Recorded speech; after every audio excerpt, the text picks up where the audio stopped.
All right, everybody, what is going on? What is going on? How are we all doing today? Hope you guys are doing really well. Yeah, we got a lot to talk about because it looks like God Valley is on the horizon. It's still got some years to go though, so I'm really enjoying how in depth Oda is going into this whole into the whole setup of this thing. Let me just catch up on supers real quick.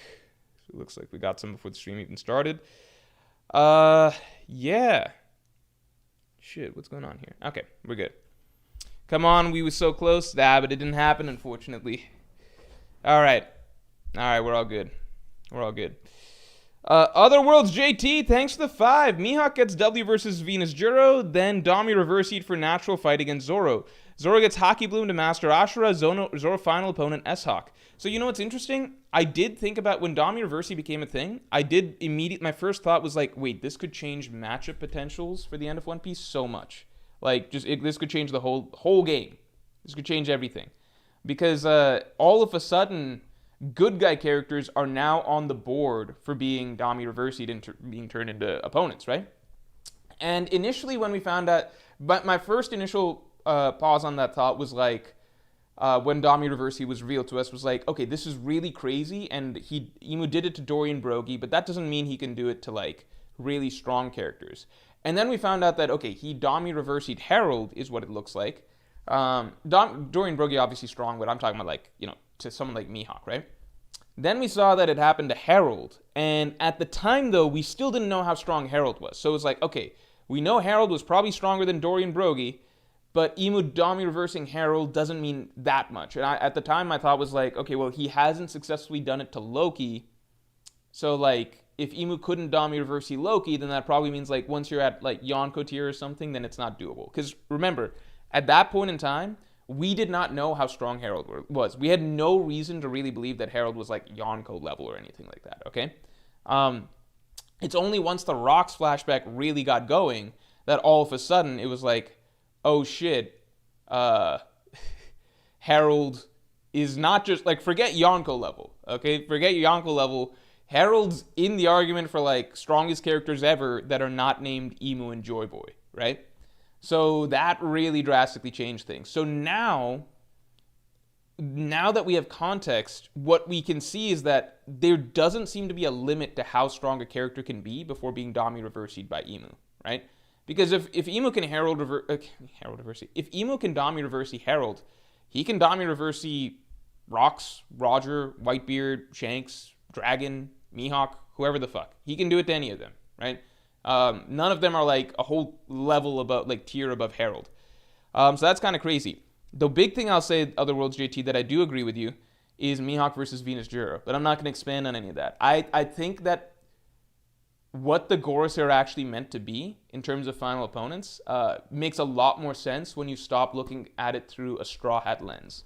Because the Straw Hats, we know they're going to get very significant matchups, but it's not like all the matchups in the world exist for them, right? It's not like the Gods Knights and the Gorosei and the Admirals and all the Blackbeard Pirates and the Seraphim, they're all for Straw Hats. Once you start really picking out, like, okay, if you start working backwards with, like, who are all the main characters in One Piece that we can expect to get significant fights, and then if we treat the Straw Hats as the priority, who are the clear characters that the Straw Hats are set to fight, and then you see how everything else slots into place, I feel like the endgame matchups make so much more sense, and Mihawk versus Venus Juro becomes like a very, very likely possibility.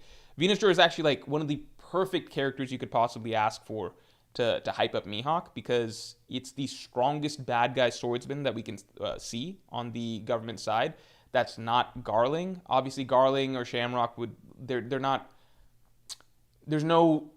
It's doubtful that Oda would have these Shanks type characters fight Mihawk just because of Shanks Mihawk related reasons. So Venus Juro becomes the clearest like swordsman possible opponent, and Mihawk washing Venus Juro that'd be, I think, very satisfying for a lot of Mihawk fans to see.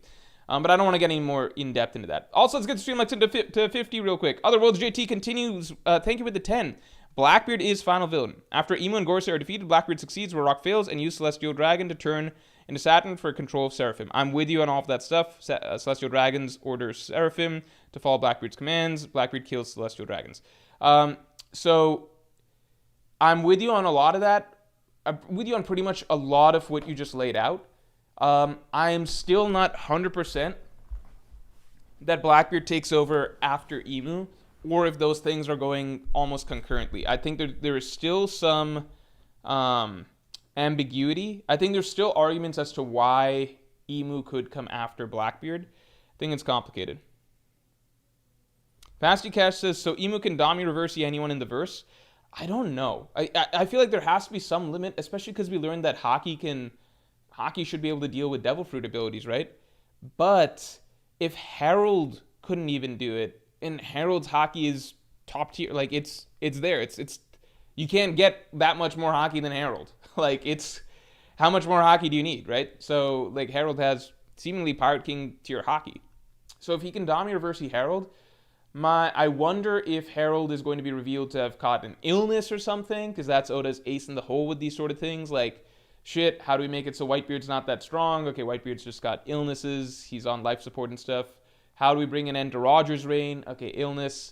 It's interesting because, like, in a story with characters as powerful as One Piece, it goes to show how important Chopper's role is, because, like, Oda's favorite go-to for, like, extremely strong characters to kind of write them out of the story without them being defeated is they just fall sick. So, you know, I wonder if that's something that happened to Herald, because I just don't, I straight up, I don't think Loki can beat Herald, as far as we know. Because if Loki can beat Herald and Shanks can beat Loki, then it just throws so much of our understanding of things out the window. Like, I'm not one of those people that's like I'm open to the possibility that Shanks is also Pirate King tier, along with, you know, Roger, Whitebeard type level. I'm open to that possibility, but I'm not, I think it's way too much to think that, okay, Herald is on that level, and then Herald gets Dami reversied, so he becomes even more powerful. He becomes Super Herald, and then Loki defeats Super Herald, and then Shanks defeats Loki. I think that's like a little bit too extreme, because at that point, it's like, it puts them way far ahead of everybody else, you know? That means that Loki would mop the floor with Luffy right now, you know? Because I don't see Luffy right now beating Herald. So, I mean, maybe Herald was fighting against Emu's control or something. Maybe Herald was sick, but I feel like there's got to be circumstances. Otherwise, I just don't see, like, Loki beating a powered-up version of Herald and then Shanks defeating Loki. Sean Easton, thanks for the 5. Considering Blackbeard's birth is in 2 years, prediction, Roger and Rox's beef starts, maybe over poneglyphs. Yeah, alright, let's get into the predictions. Let's get into the predictions real quick. Hold on. I think that's a really interesting guess. It's a good guess, but it's just like, it's one that we know is important for happening in the story soon. Wait, let me make some quick, what is this? All right.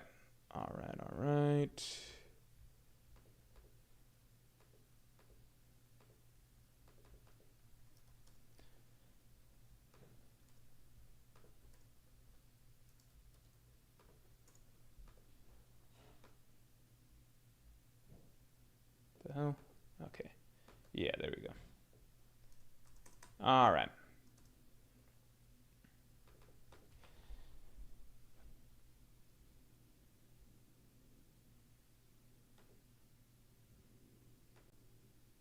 Okay, there we go. This is from last time. All right. Yeah, Roger and Rox's beef starting. I think that's a good guess. Roger and Rox's beef begins.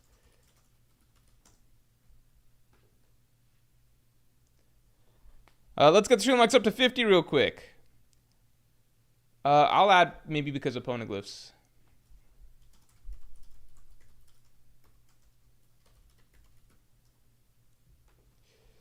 Pasty Cash, thanks for being a Pirate King tier member for 2 months. I hope you enjoyed the last podcast that came out last week, the Pirate King podcast.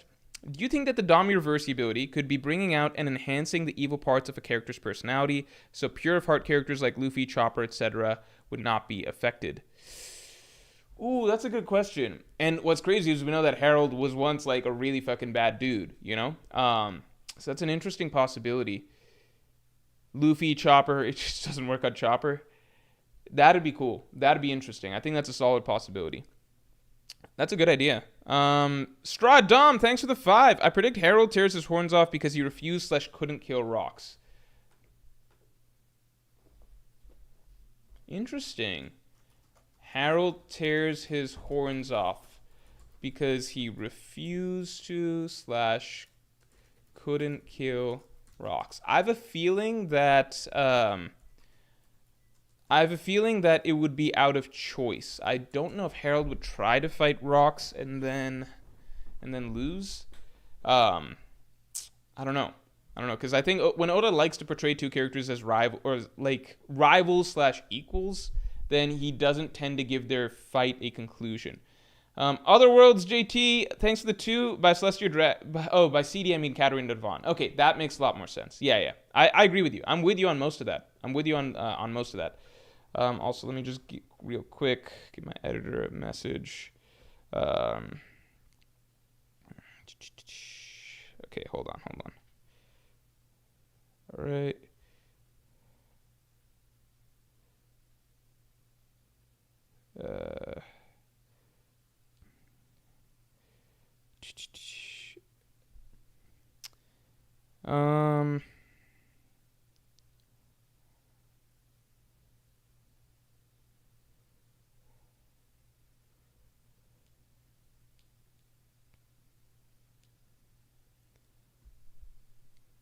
Okay.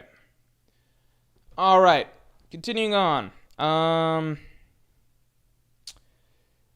Also, let's get the stream likes up to 50 real quick.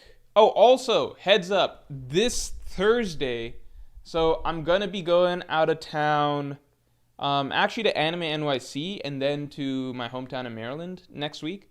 So I'm going to Anime NYC this weekend and then Maryland next week. Yeah, so this Thursday, we're going to, instead of Friday stream, we'll be streaming probably this Thursday. No chapter, so I figure it's pretty flexible. But big heads up to everybody, especially if you're watching the VOD, start of the stream or whatever. But this week's stream on Thursday instead will be on Friday instead will be on Thursday evening.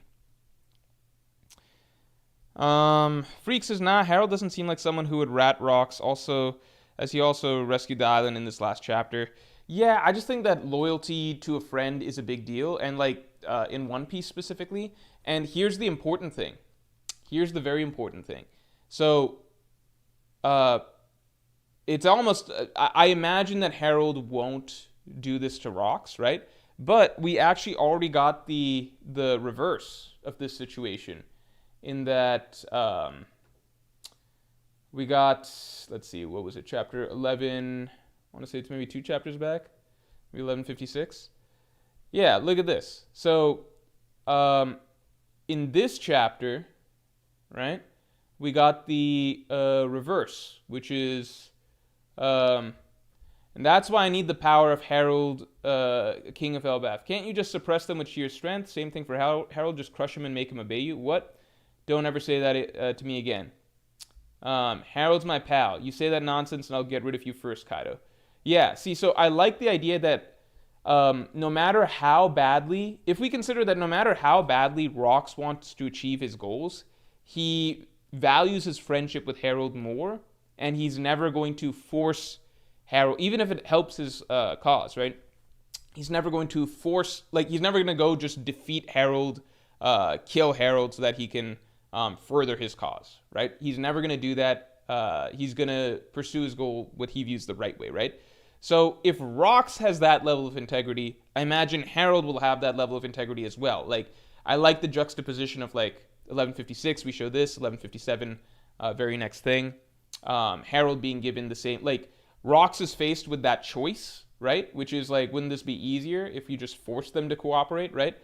And Harold's like, Rox is like, I'm never going to do that. I think that 1157, Harold's given the same choice by the world government, which is like, well, what's your goal, right? Your goal is you want to make Elbaf a member nation of the world government, just turn against your friend and it'll be easy for you, right? And I imagine Harold's going to refuse. So I think I like that parallel. It makes their friendship feel very genuine, in that no matter how badly both of them, they both have very different goals, right? Total opposite goals. Rox wants to be king of the world. Harold wants to integrate Elbaf peacefully into the rest of the world, right? And they're both very, very driven towards their goals, but they're not going to sell out their friend for their ambition. And I think that's like a beautiful idea in One Piece. I'm actually just realizing that as I'm talking about it here. So yeah, I really like that. I hope. Continuing on.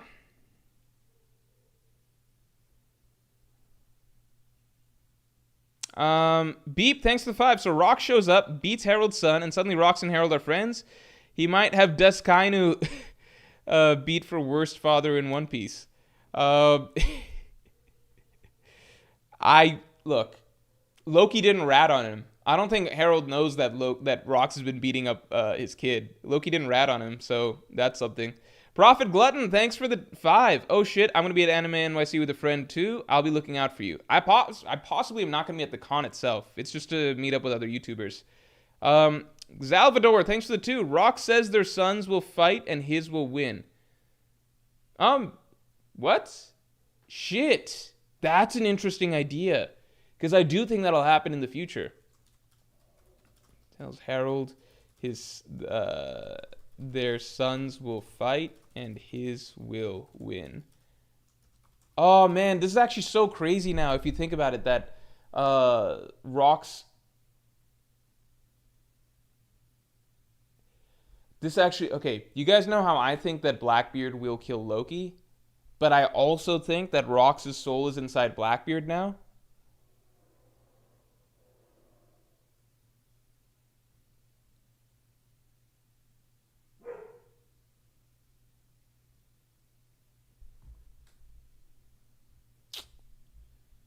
I also think Rox is...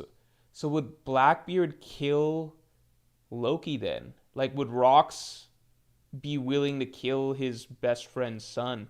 We know he's cool with beating up Loki, but that's very, very different than, like, actually killing him for a devil fruit. I gotta think about this.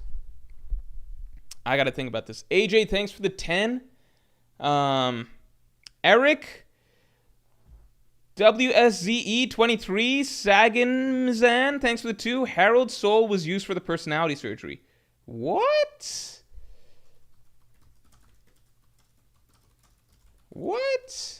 I don't know how that would work, but it's a kooky idea, so I'm going to put it down for sure.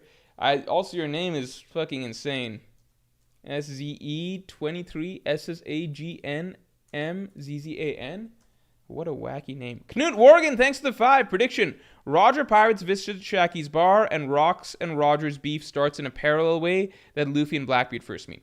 Love that idea. I mean, I don't know if I love that. It just feels like a fitting idea. Like, I could see Oda doing that, you know?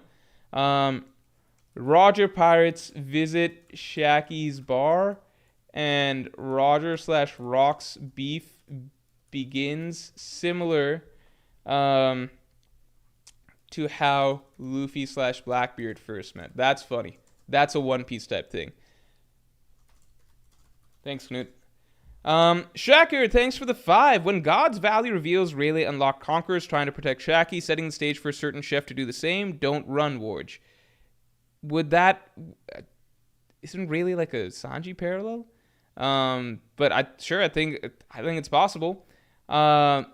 Tanishk Parab, thanks for the 5. I think since whole chapter is set up on betrayal, Harold will betray Rox's friendship. Oh, shit. You actually think the other way. Harold will betray Rox's friendship. I really hope not, because Harold is turning out to be one of my favorite characters. And it's like, Rox, no matter how bad and selfish he is... I mean, we don't know how bad he is. But Rox is like, he's the one that's the pirate that's selfish and stuff, right? And if he is able to resist betraying his friendship, even though that would make his dream easier, then I hope Harold is able to do the same. AJ, thanks for the 5. I'm not sure if anyone has noticed, but the latest anime almost always gives small spoilers for the next manga chapter.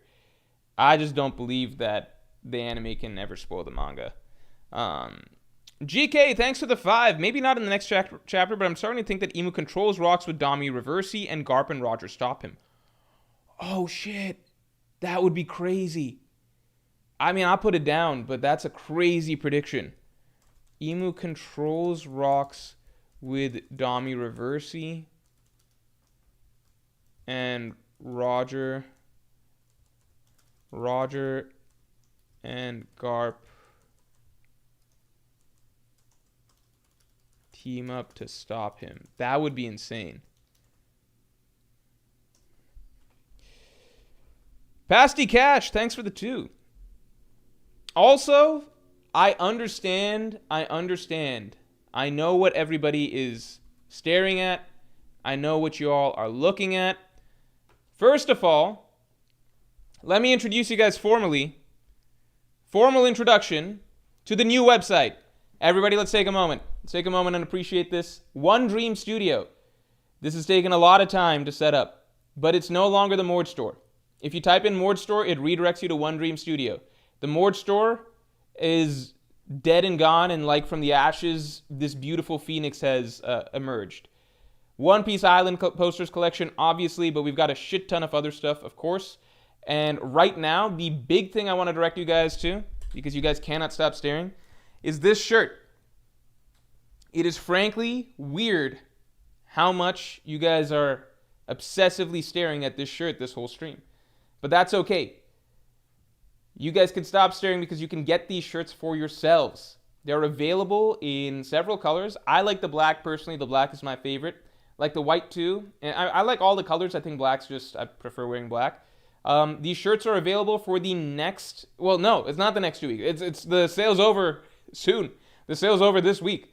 So we're producing them in collaboration with Gomu, the Instagram account, the artist there. And yeah, it's just for the, it's closing soon. So 2 weeks only. We're almost at the end of the production for this. You can also get stickers. The stickers have been, I'm not a big sticker person, but the stickers have been shockingly very popular, to my surprise. So like, get your stickers in because these are available during this time as well. Get your orders in for the stickers, for the shirts. These are all available at onedreamstudio.com.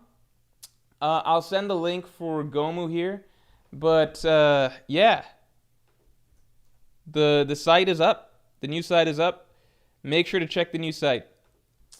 I'm a big fan of this site. Obvious big bias, but I just think it looks beautiful. Yeah. And all past shirts and everything like that are still available, of course, but these ones are only available till Friday. So get yours while you can. All right, continuing on. Let's get stream likes up to 100 real quick.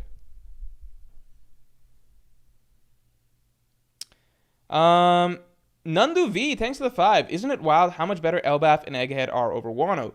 Don't get Oda's process then. Still believe the raid failing was OG plan, but things changed. I do not believe that the raid failing was the OG plan, just based on chapter counts. I think there's nothing about... I do think that it's very possible that Oda did have more in mind for certain storylines. Because otherwise some things... When you reread Wano, it's just like a bizarre experience. It's like... all of like Zoro's entire plot in Act 2 is just random as fuck. It has nothing to do with anything. Like Torayasu doesn't fucking come up again. His vendetta against Orochi, like you could erase all of Zoro's Act 2 and just hand him Enma, and the story plays out exactly the same for him. Doesn't change his character motivations, character storyline, nothing. Like no relevance to the king fight, nothing. It's just all just random, right? I do believe that there's things that, that's just a little example, but if you read through Wano, especially within Onigashima itself, Onigashima Oda starts and stops like so many little plot lines like early that it's just genuinely baffling because it's like, well, you could just remove this and it's just cutting fluff. Because it's like, it seems like he sets up, like he starts doing like, oh, what if Apu and X-Drake are making an alliance or something, but it's like, it doesn't even matter. Like you could write that scene out of the story and it makes no difference, right? So again, I'm not saying that means that the raid was going to fail or anything like that. I don't think that was ever Oda's plan in retrospect. I hoped, just because I believe that was something that would save the arc from my perspective. Doesn't mean that I'm saying that was the plan and then Oda cut it, right? I was just wrong. The raid was never going to fail, but it did seem like Oda was pressed for time in terms of the chapter count, because if you look at Wano, the whole thing closes at 150. And one thing I've been talking about for some time is that Oda, generally speaking, has been trying to do most of the New World at start-stop intervals of like 50-ish. So like Punk Hazard, Fishman Island closed around 50 chapters in at 650. Punk Hazard closes at 700, then 700 to 800 is Dressrosa, then 800 to 900 is Zoe plus Whole Cake, then 900 to 1050 is all of Wano, right? So it is keeping this sort of pattern, like all of the major things are ending at a milestone about 50 to 100 to 150, like 50, 100, 150, those sort of increments. And that's why my prediction is I believe that Elbaf will close around chapter 1200. So I think Egghead plus Elbaf will be another 150 chapter sort of segment. I feel like the final saga, the final war, will probably take us to about 650. Oh, sorry, not 650. Another 150 chapters. So I think it might take us to like chapter 1350 or something. That's my prediction right now. But anyway, I think that with Wano, no matter what, the setup was likely Oda probably had 150 chapters in mind. He wanted to end around 1050. That's basically where it ended. And I think 1200 he wants to close Elbaf. So I think that it's just with a arc that's that big, like 150 chapters, and it's possible that like Oda had never done an arc that's that size before. So he may have felt like he's got plenty of room to play with to set a lot of storylines. And if you just look at Oda's planning process, it's lots of stuff that just went into why the Wano arc got so big. Like Oda literally in his like Road to Laugh Tale series or whatever, I think it was that, might be something else, but he establishes that he originally only planned 4 scabbards, but eventually just kept coming up with cool character designs, so he made it 9. I don't think anybody thinks that the story is better off that we had 9 scabbards versus if we just stuck to maybe a tighter group that we could really get attached to, like 4. Because I think for a lot of people, like their favorite scabbard is just like Kinemon for a lot of people. Not everybody, but for a lot of people, and that's because it just helps if you spend more time, like quality, not quantity. Like that's the scabbard that we spent the most time with individually as a person and got the most attached to, right? So I think that probably just with that much time to work with, 150 chapters, Oda wanted to set up a very, very expansive storyline and a shit ton of ideas, and maybe not all of them got to be fully fledged. The difference when it comes to Egghead and Elbaf is, from my perspective, these are storylines where all of the things that Oda has been planning for a crazy far long time back, since pre-time skip, this is where he's executing those. Like the Kuma Bonnie storyline, that's something that he's been planning like since Thriller Bark, it was clear, right? Vegapunk and all that stuff. Oda's been planning Vegapunk since I think Alabasta, or maybe it was Thriller Bark, but he's been talking about that. I think Vegapunk might have been first mentioned in Alabasta, I forget, but like the Kizaru, Sentomaru, their relationship, again, from Subodi, like all of the things that, like Kobe's storyline, he's probably been planning that for God knows how long, right? Aokiji's character arc, that's been being set up for so long, right? All of the really, really strong storylines that are taking place there, and then obviously everything that we're seeing with the Rocks Pirates right now, but not just the Rocks Pirates, like fucking Brooks Pass with Gunko, right? Frankie finally coming to the origin place of the Thousand Sunny with the Atom Tree and everything like that, right? Robin reuniting with Saul.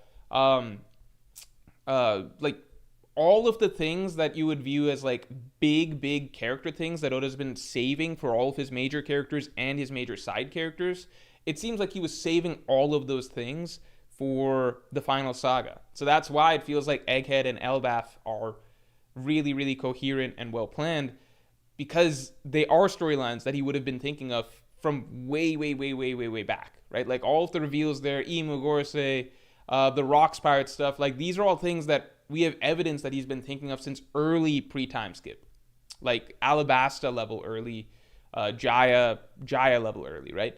So those things are naturally going to just flow and click together a lot better than stuff like the Wano arc, which is probably something that Oda thought of the details of over the course of the New World, right? Like there are storylines that he's been thinking of for like decades, and then storylines that he probably came up with, at least from evidence from like his notebooks and interviews and just in terms of story threads where they started and stopped that we can see. Things that he came up with like over the course of the, like once he was 2/3 of the way through One Piece in general, right? So that's naturally going to be less planned out than things that he's already been setting up from way back when, and he already had the conclusion in mind.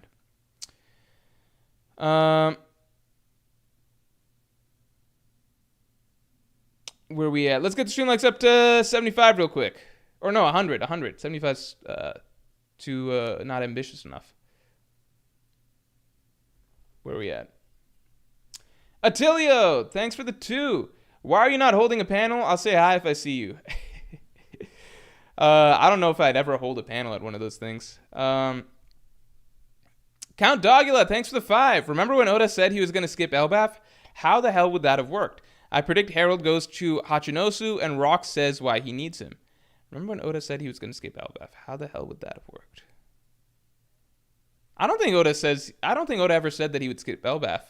I think readers at some point started saying that Oda might skip Elbaf. If you recall, like a lot of people were saying, especially when Oda dropped his most recent "I'm gonna end One Piece in 5 years" statement, which I think was in 2022 at the end of Wano. I think when Oda dropped that, a lot of readers started saying, because I remember people would ask that question in streams, like, "Oh, Morge, do you believe Oda's actually going to take us to Elbaf because that seems the most skippable and stuff like that?" Because we didn't know anything that was happening in Elbaf. A lot of people were like, "Are we going to have time for Elbaf?" Because that was the one other island that we knew was on the horizon besides Laugh-Tale. So people were like, "We don't really have setup for Elbaf or anything. Maybe Oda's just cutting it because he's trying to cut down the story." Right? A lot of people felt like Oda might be trying to rush it. Turns out it was the opposite. Because not only was Elbaf always going to be on the docket, Oda's not cutting it, we actually got another island before that nobody fucking predicted, which was Egghead Island. Which was a gigantic arc, like 75 chapters. Like, I think Egghead's like top 4 or 5 longest arcs in the entire story. So not only was Oda lying about the 5 years, and not only were we like still most definitely getting to Elbaf, Oda was like, here's another secret arc that none of you predicted. That's one of the longest arcs in One Piece. On top of that, before we get to Elbaf, so it actually went the totally other direction that people expected. I predict Harold goes to Hachinosu and Rock says why he needs him. Oh, I would love to find that out. Yeah. Harold goes to Hachinosu and Rox tells him why he needs him. I like that. Count Dogula. Yeah, that would be really good. Cross Guild employee, thanks for the 5. Yami Yami and Nika Devil Fruits were the ones Rox was looking for. Blackbeard and Luffy will fight and defeat Emu. After Emu's downfall, Blackbeard will kill Luffy. So let me put that down first. I'll just put that down as your prediction. I know you're not necessarily saying that that's your prediction for the chapter, but I'll just put it down so that if you're right, you turn out to be right. Yami Yami and Nika Fruit are the 2 fruits Rox is looking for.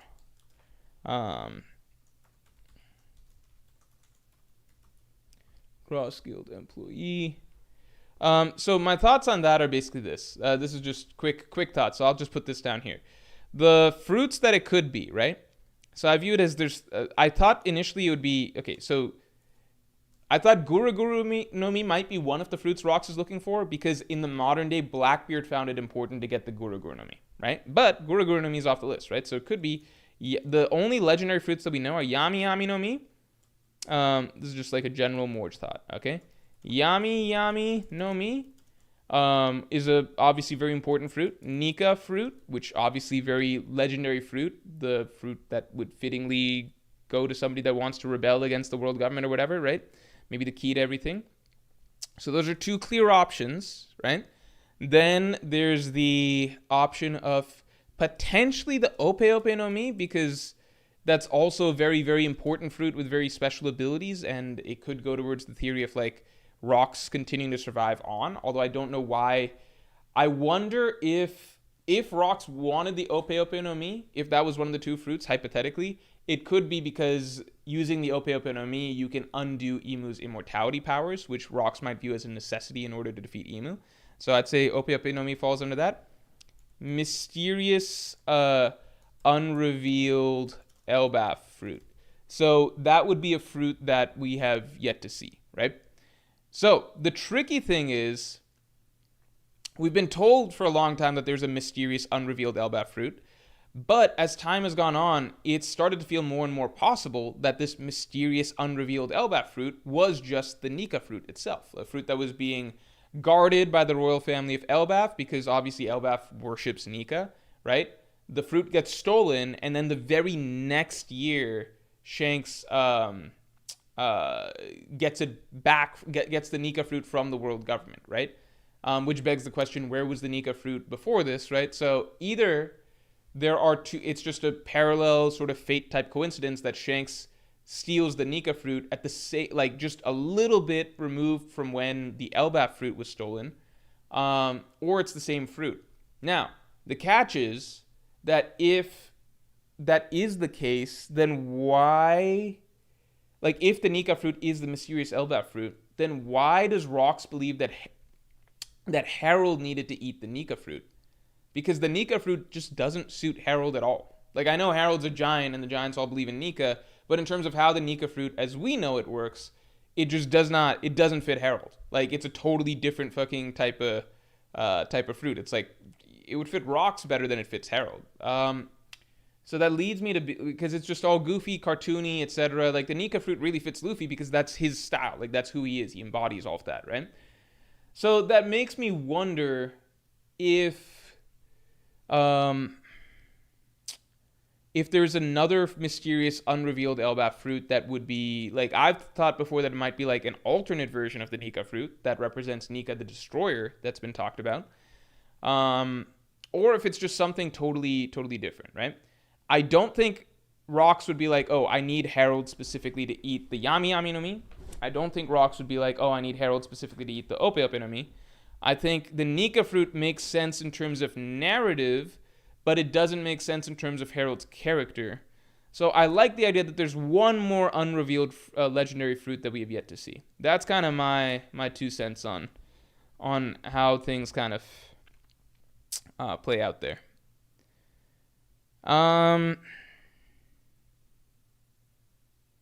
Anyway, continuing your comment, Cross Guild employee. Blackbeard and Luffy will fight and defeat Emu. After Emu's downfall, Blackbeard will kill Luffy?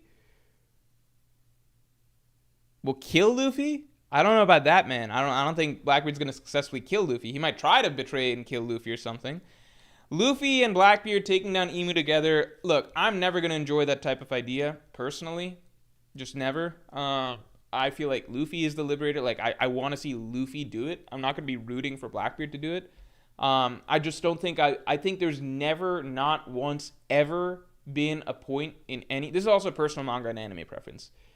There's never been a point in an anime and manga where we get to like a final battle, and I've been primarily following the protagonist, but then the final battle gets split where it's like a team up between the protagonist and some other character, right? Even if that's another important character, it weakens the fight for me. I want to see the protagonist succeed. I want to see the protagonist be the one to do it. I've been following their story this whole time. I don't want to see them hold hands with somebody else and be like, you know what? I'm not good enough myself, but with the power of friendship, we can beat you together or whatever. I just don't. That's not my thing. It's not my thing. All right? That's also not been Luffy's thing the whole story. Luffy's thing the whole story has been like, when it comes down to it, I'm going to be the one to take down the big bad myself, right? If you want to say, well, what about like Luffy versus Kaido or Luffy versus Doflamingo, then it's like, okay, well, sure. Maybe a team effort at first, but the main part of the fight, right? Like the main bulk of the fight, it's going to be like Luffy versus the bad guy 1v1, right? That's all I ask for. That's the way One Piece has been throughout. Like when Luffy beat Kaido, it's not like all the Supernova were like doing a team attack to beat Kaido. It's just like, no, Luffy'd been fighting Kaido solo for like the last 40 chapters, right? When Luffy beat Doflamingo, it was like Luffy beat Doflamingo. Like Law had been out of the picture for some time, right? We got down to the meat of the fight. When I go look up Luffy versus Doflamingo on YouTube, I look up Luffy versus Doflamingo, right? Luffy and Law versus Doflamingo, that was an earlier section. So that's all I'm saying. Like, if all of a sudden One Piece's ending becomes like Naruto and Sasuke versus Kaguya, and I'm supposed to just be like, okay, well, I guess I've been waiting this whole time to see Luffy fucking liberate the world, but I guess I'm going to see Luffy and Blackbeard do it or something. That would just feel very, I would just strongly dislike that. My exception to this is when it's things that don't involve the protagonist. I'm generally down for team fights. Like, I think team fights are cool when it's when it feels separate from like what's important to the protagonist's story. Okay, so like if it's, for example, Dragon, Shanks, Mihawk, or whatever doing a big team up. I know it's random, throwing out random characters. Dragon, Shanks, Mihawk, Blackbeard, or whatever taking down Emu. Then I'm like, that's cool, because that means that Emu was never Luffy's fight. Luffy's main fight is the one that's after that. But if Luffy is supposed to fight Emu, then I want to see Luffy being the one to defeat Emu, right? And save everybody. The same way like Luffy defeated Enel and saved everybody. He defeated Crocodile and saved everybody. Defeated Kaido and saved everybody. That's defeated Doflamingo and saved everybody. That's what I have enjoyed reading so far in One Piece. I don't want to see one big power of friendship team attack from Luffy and Blackbeard defeating Emu. That's my personal preference. Personal preference.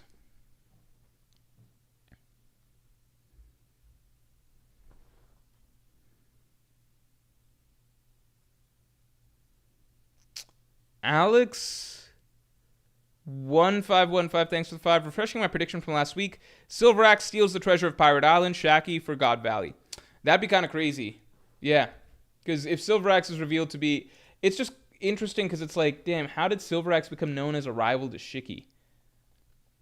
He must have been really in character. Silver Axe steals Haki for God Valley.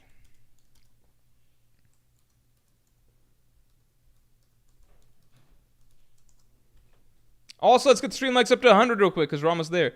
Nandu V, thanks for the 2. 42 chapters seems short to conclude all of Elbaf. Look, that's what I thought during Egghead also. If you guys remember, during the climax of Egghead, for the record, by the way, Oda is not always like exact with the 50, 100, 150 chapter marks, right? Like it's give or take. Like we didn't leave Wano at exactly 1050, but it's within the next several chapters, right? Like Whole Cake didn't conclude exactly at 900, but it's within like 3 chapters, like 903 or whatever, right? So if you want to give or take 6 chapters, sure. 42 chapters, maybe it's 50 chapters, okay? But generally speaking, that's where we're shifting from point A to point B. Like Fishman Island ended at chapter 654, right? I don't think that Oda is as precisely exact with... like some people seem to think that Oda's like just got the chapter numbers planned to an absolute T or whatever, and then there's so many times that people are like, this specific thing will happen at this specific chapter because like it cross references with this thing or whatever, and then nothing happens, you know.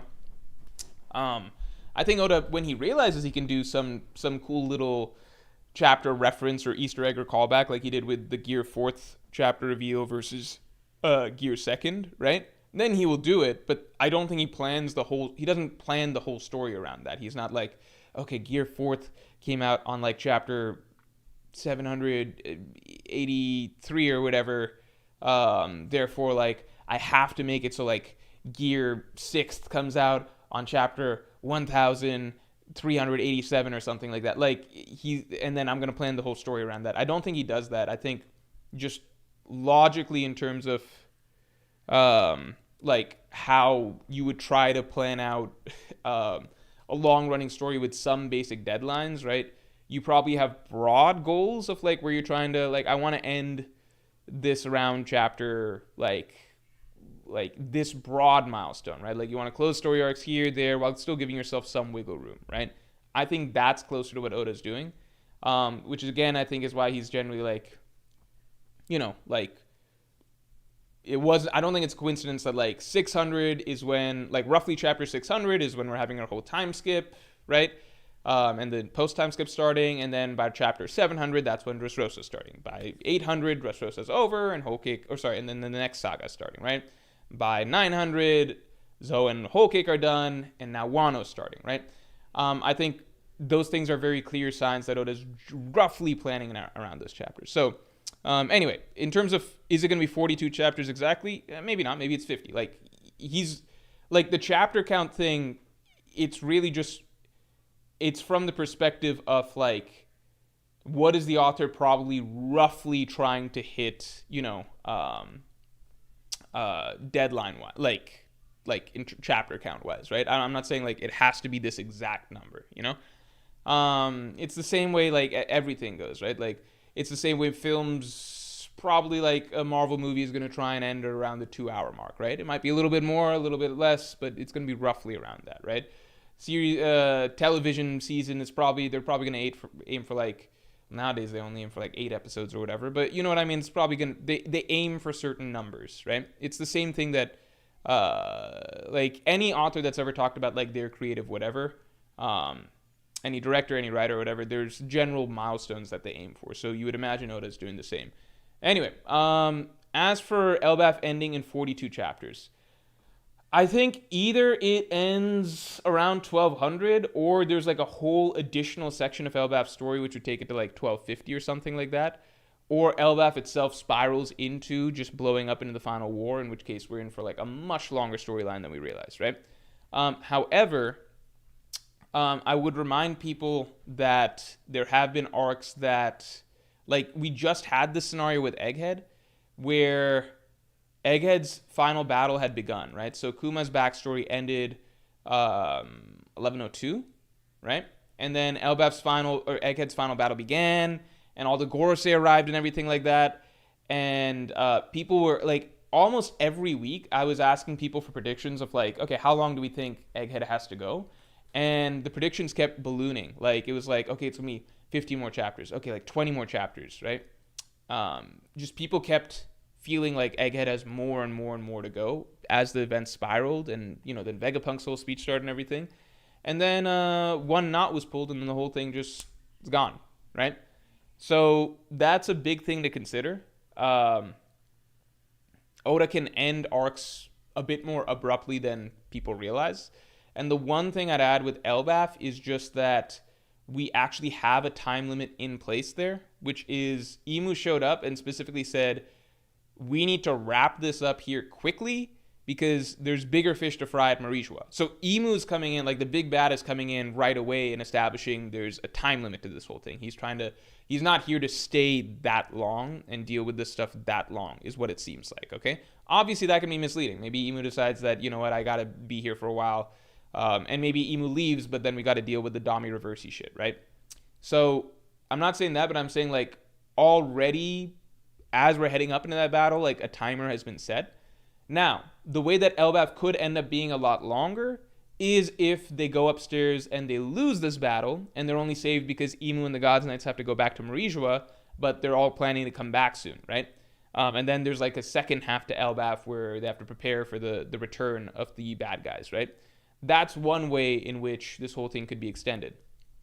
I am not going to go down that rabbit hole again because I already hoped for that with the Wado situation, and that didn't happen. And I would say that at the very least, I view Elbaf as very different because Elbaf is nowhere near as like significant and built up as like a war arc as Wano.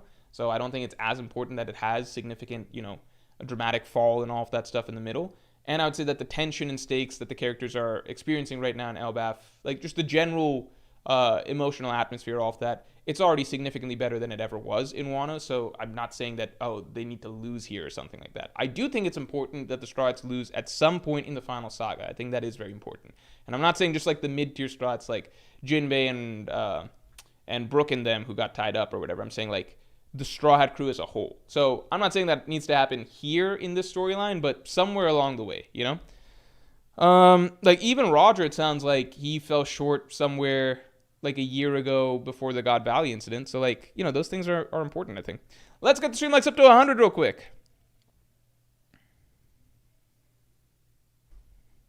Pasty Cash, thanks for the 2. We see Dragon as a kid in the Marines. Oh, I like that. Yeah. I want more Dragon lore.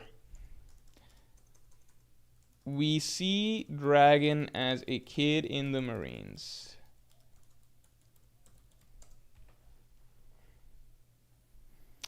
Gabe D. Champ, thanks for the 5. I think next chapter we get Blackbeard birth. Also, at a Jump Festa, Oda did say he was trying not to go to Elbaf, but he couldn't stop Luffy. Okay, so that's just Oda's trolling talk. Because that's just Oda's trolling talk. That's just like, I don't want to bring the story to Elbaf, but it's just so out of my hands. It seems like we're going to have to go there. So I don't really take that literally. Blackbeard's birth. I think that's a good guess. That's a great guess. Um, Blackbeard is born. Gabe Dechamp. That's gonna lead to like some very interesting little mysteries. Just some guy with naturally wavy hair. Prediction: Roger Pirates visit Elbaf. Ooh, that's a cool idea.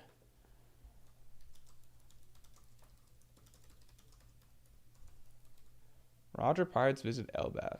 I like that. Pasty Cash, thanks for the 5. Loki overhears the orders to kill Rocks. He tries to use this information as his way into Zebek's crew. Whoa, that's a cool idea. What the fuck? This is, hold on. So this was from just some guy with naturally wavy hair. And then Loki overhears the order to kill Rocks and uses this information as his way into Rox's crew. If Loki does this, I'm super disappointed in his character. He's not supposed to be a snitch. That's just super dishonorable. And Rock should beat the shit out of him again for that. Let's get the stream likes up to 100 real quick.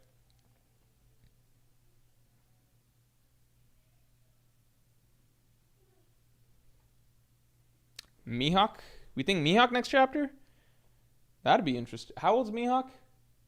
I feel like Mihawk's not born yet, right? Mihawk is, maybe he's... No, he would be born. He would be born. This was a discussion I saw people talking about. Some people were saying, like, Shaki and Rayleigh's Mihawk's parents? And I actually bought that for a moment. I was like, oh, that might make sense just because Oda does so much to, like, connect characters to each other, and it's like, this is actually the parent of this, and then this is the parent of this. He does so much to connect the lineages. But I think from what we've read, the time frame for that has passed, right? Yeah, Mihawk's too old. Mihawk is 43. Mihawk would be like 2 years old. Yeah. The one catch with that is that we know that Oda sometimes retcons ages and stuff, but I don't think that's what's happened.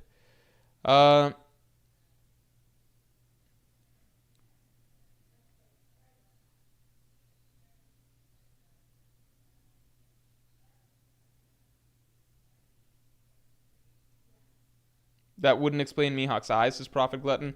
Are Mihawk's eyes important? I don't know. Let me do a poll. Are Mihawk's eyes important? See, there's 3 branches here that I view. I think there's people that really want Mihawk to actually be related to Emu and stuff in some way, because then that gives him like a really cool epic lineage and potentially opens the door for involving Mihawk in a very unique way in like the final war, right? And gives him some greater lore significance in that sense. Then there's people who are on the other end that want Mihawk to be the kid of Rayleigh and Shaki, and I've heard the argument that like people who want that want to diminish Mihawk's role, because then it's like, oh well, Mihawk's dad is just like the first mate of Roger or whatever, which I think is still a big deal, because like Zoro's the fucking first mate. Mihawk's gonna lose to the first mate of Luffy, so like what's the big deal with that? But then there's the third branch, which I'm part of, which is I would rather just Mihawk just be his own dude. I think it's more interesting if he's just his own character in a world of like, you know, as we say, in a world of nepo babies. I would love for Mihawk to just be his own character, you know, just be a normal dude. Even Whitebeard, who is Whitebeard seems like he's his own man. Whitebeard might be a buccaneer, right? I think that's a common idea, not confirmed, but Whitebeard could very well be a buccaneer. And in a soft way, I also view buccaneers as having like a special lineage, because it's like, well, you're not just like a normal dude. You're not just like a normal human. You're, you know, like you're a special race, you know? Mihawk, I think, is our last chance, as far as I can tell, at just like a normal dude being like tippy top level, right? I think, unless I'm forgetting someone. Roger's his own man. What's his middle initial? Are Mihawk's eyes important? No, yes. Yeah, I just don't know. I don't know. Mihawk's parents were farmers? I hope so. Mihawk, Big Mom, and Whitebeard. Oh, yeah, fuck. I fucking forgot about Big Mom. Fuck. Yeah, Big Mom is the... Ah, man. Big Mom is also a fucking... if Mihawk turns out to be like the kid of Rayleigh and Shaki, and, and Whitebeard, he's a buccaneer or some shit. I guess Big Mom is probably a buccaneer too, though, right? All right, we don't even know what Big Mom is. She's not a normal kid, though, that's for sure, right? Akainu, Aokiji, and Kobe are regular guys. Yeah, but I don't view any of them as necessarily tippy top. I think Akainu might be. Let's wait and see. I need to see what post time skip Akainu looks like. Because, again, pre-time skip Akainu, as far as we know, not an advanced Conqueror's Haki user type or anything like that. I want to see if post-time skip Akainu awakened it. We know that, the big Haki blooms, they all happen in these... you need a... Rayleigh literally explains your biggest Haki blooms can only happen in the midst of extreme battle. So if Akainu got a Haki bloom, it would have been against Aokiji. So I think that's a perfect narrative setup for that. Yeah. Is Big Mom just like a kid that, like a normal human kid? Yeah, her parents are both human. She's fully human. Yeah. Yeah, so I guess Big Mom is just... Fuck. That's kind of sad because it's like, if you're in the world of One Piece... And it's like you want to aspire to be great or something like that. It's like, well, who are your role models? If you're just like somebody that's like a normal person, right? You're just like, I don't have any special lineage or D family members, or my parents weren't really strong or anything. It's like, well, who's your role model? It's like, well, you could be like Big Mom. It's like, I don't want to be like her. I guess if we're going down the Big Mom route, Shiki, probably. Shiki might have been someone special from Wano or some shit. If we're going down the Big Mom route, then I guess Rayleigh also counts, because then I consider Prime Rayleigh to be at least as strong as Big Mom. Shiki, same thing. Those are Yonko. If we're counting them, then yeah, probably Prime Rayleigh is also up there. Shiki, yeah. Mihawk has the argument for being like a step above, right? We don't know yet, but he has the argument for sure for being a step above. So like that's why it'd be cool if Mihawk's just his own dude, because that just I don't know. Ikoi no Rafa, thanks for the 5. Do you still believe that Luffy was born from an egg? The theory that you made a while ago. I think it's a cool theory, but does it still fit? So the funny thing is that, okay, obviously Tritoma is a possibility. The funny thing is that as long as, do I believe the theory? No, I don't in my heart of hearts believe in that theory.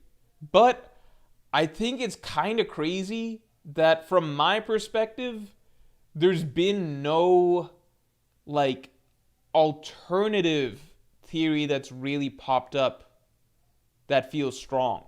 I'm not saying that's the best theory, that's what the case is, but it is just crazy that we really don't have candidates. I guess Tritoma is the first candidate that we had in a lot. Luffy, the egg theory, the competing theory for that is Crocomom. That's legitimately the competing, there were no other theories that feel very compelling for a long period of time. It was kind of just any dark-haired woman we kind of threw in the pot for that. And then I remember when Ginny first popped up, she was introduced eating meat off the bone and everything, and people were like, that must be Luffy's mom. I bought that for a second. Turns out that's not Luffy's mom either. Tritoma, I think, is the next best possibility.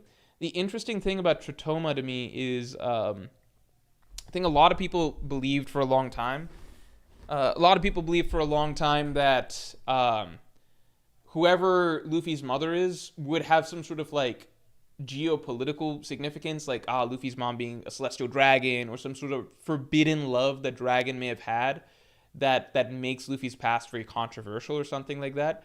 But Luffy's mom being potentially Tritoma is almost a bit more of a, just generic route in the One Piece world, I guess, which is just dragon got with the hottest woman in the world or whatever, And then, because Amazon Lily Empresses are special, but it's not like like a lot of people thought that like Luffy's parentage, like his mom, whatever, would have been in some way related to Dragon's rebellion and his revolution and all the things he was fighting for. Obviously, we now know that Dragon had been fighting the good fight for longer than Luffy was conceived.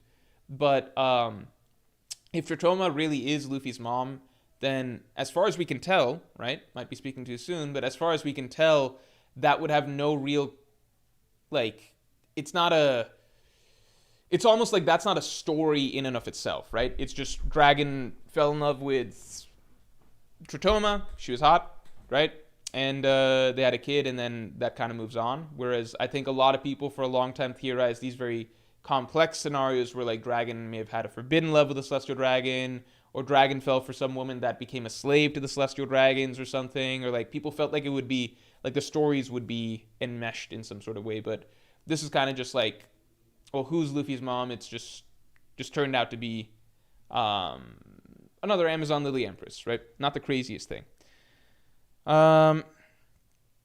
Ibrahim says, I'd prefer Luffy's mom just to be a random woman. Yeah, I think, I don't know. I don't know at the moment. Andrew and Ami, thanks for being a part. King, to remember for so long. You're sending me this link.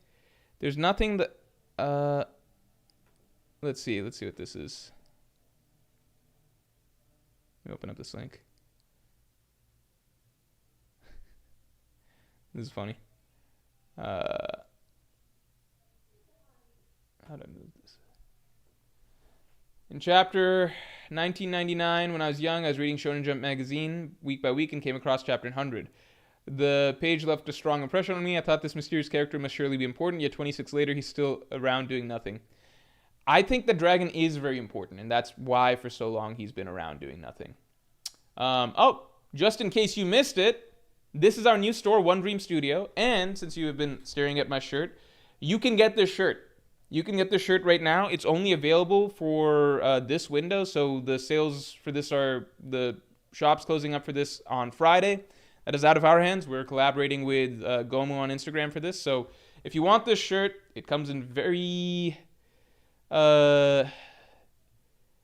striking colors: white, black, orange, red, black, my personal favorite, what I'm wearing right now. But you can get any of these, and you can also get all of the gears as stickers if you like, for your laptop, your desk, whatever you may want. But yeah, the link is pinned at the top of chat. And just in general, if you go to Mord Store from now on, it will redirect you to our new site, One Dream Studio. So yeah, make sure to check that out. All right, continuing on. Read Kagurabachi. You know what? I'll try to read Kagurabachi soon. Because I do want to.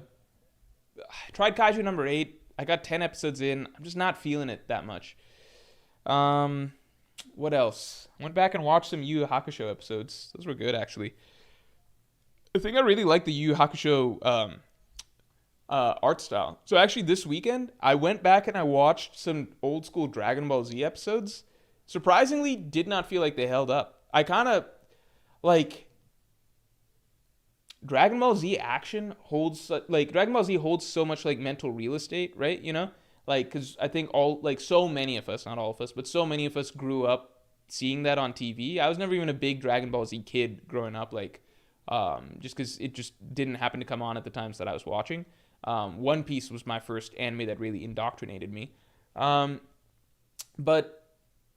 you know, like, at some point or another, everybody watched, like, you know, YouTube, whatever, you watch Dragon Ball Z. And I think it's just, it has so much real estate, like, it holds so much weight in your mind as, like, oh, this was, like, the pinnacle of action, right? I'd say sometime last year, I went and rewatched most of the Saiyan saga, and, like, the action was fine, solid. And in my mind, I was like, well, probably the good action is later, right? Recently, I was watching Gohan versus Cell. Like, I watched the episodes of that back to back. The action's not that good. It's like, it's great for its time. It's great for its time, but it's hard to explain. Like, it's really great for its time, obviously, but now we're so used to all of this crazy Sakuga shit, right? Like Dragon Ball Z does the thing where like it'll just be like characters throwing hands and kicks and punches like very fast, but it's really replaying like a similar pattern on loop for a lot of it. So it's actually not as cool as I remembered it. And I kept feeling like, okay, next episode it'll do some like crazy cool animation and stuff. It usually doesn't. Now the fun little twist was like, actually, how did I get to that? First, I went and watched Yu Yu Hakusho. So I watched some of the Sensui fight, and even though the action itself didn't hold up great, the artistry, like the visuals and colors, were like very, very striking. Like the beauty of Yu Yu Hakusho's, especially when they go to the demon realm and everything like that, and they fight there, it feels very surreal, very sort of like Twilight Zone, dreamlike. The color palette is beautiful. It feels very, very artsy, and then the action is solid. I loved that. And then I was like, fuck, like, maybe I've forgotten just how good old school anime can feel. So then I went to watch Dragon Ball, and I watched Frieza versus Trunks. I watched some of Goku versus Frieza. I watched Gohan versus Cell several episodes. Just wasn't feeling it. Yeah, I think, I don't know. I just don't know. Yeah, and now I feel like I ruined some of my memories of Dragon Ball Z a little bit, because I was kind of like, oh, I'll treat myself, like I'll spend like 2 hours just watching like a long Dragon Ball Z fight, and like it's just, because like the pacing and tension and suspense, I'm all good with that. Like you just get back into that mindset. But then when it actually breaks into action, the action is not even that exciting either. So it kind of sucks. Anyway, continuing on. Sarochi says, is Morge young enough to be Gen Z?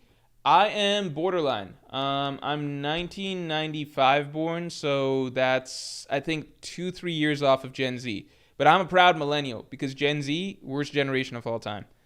Beanie, thanks for the 2. Big Mom was probably drugged like the Punk Hazard kids. Same symptoms. Oh, that's an interesting point. But it's so far back. Like, I just don't see how she would have... because like that's a good point in terms of like how they obsess over the candy. I just don't see how that would have what do you call Punk Hazard kids. I don't see how that, like, because the experimentation wasn't going on back then, right? Although Law did mention that the world government has been trying to do gigantification for a long time. Elijah Petty, thanks for the 2. Do you think Mars will be the main elder in this arc? Ooh, that's a good question. Some people mentioned that Jupiter might not even be the it might be a different group of elders that we saw right there. So let's take a quick look at that. Let's see if there's any truth to this. I don't think that we're going to spend necessarily a ton of time on each elder. Like, I think the reason we spent time on Saturn as that main elder was because he was ultimately the arc boss, right? Like, he was the boss that Luffy fights and defeats at the end of the story, right? So that's when we spend extended time on a character. So some people were saying that Jupiter's not here. So we got presumably Venus Juro right here, right? Is it Venus Juro? The top man usually sits in the middle, right? This is probably Mars, because it's got that beard pointy thing.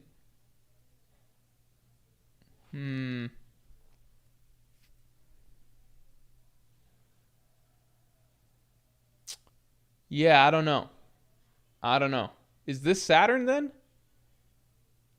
Is this Jupiter? Or is this Venus? This is confusing. I actually don't know who's who here.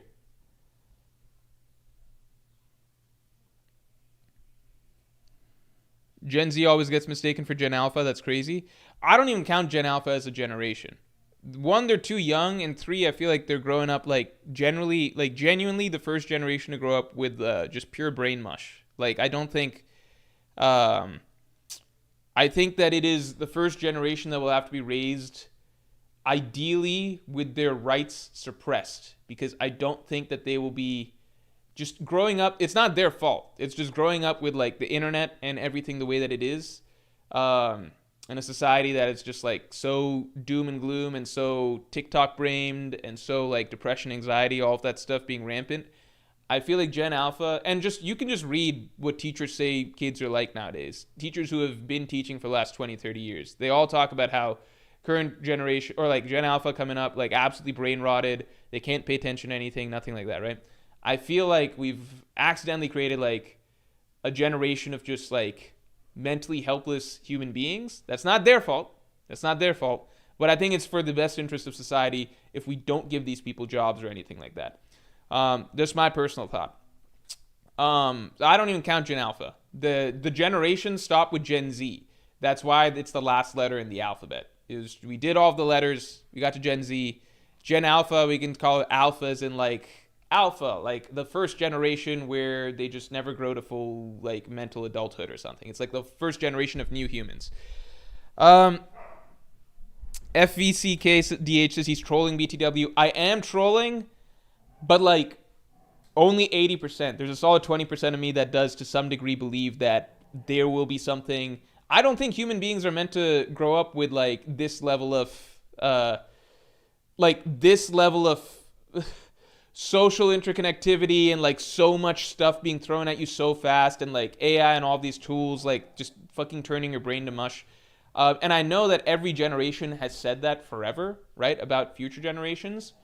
But I think it's dogs are really going out of the. I know every generation said that. Hold on, babe. All good? All good? All right, it sounds like it's all good.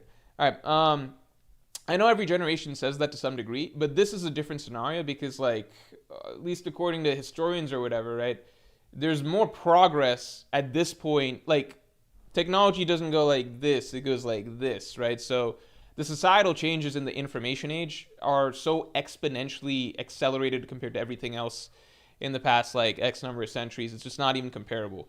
Like, this is not the same as going from, like a shitty car to a faster car, you know, like from the 1940s to the 1950s or some shit, right? This is like pre-internet to post-internet, and kids. Whoa! Hold on. Hey, what's going on? What is that? Yeah. Marley, come on, Marley. Hey, no.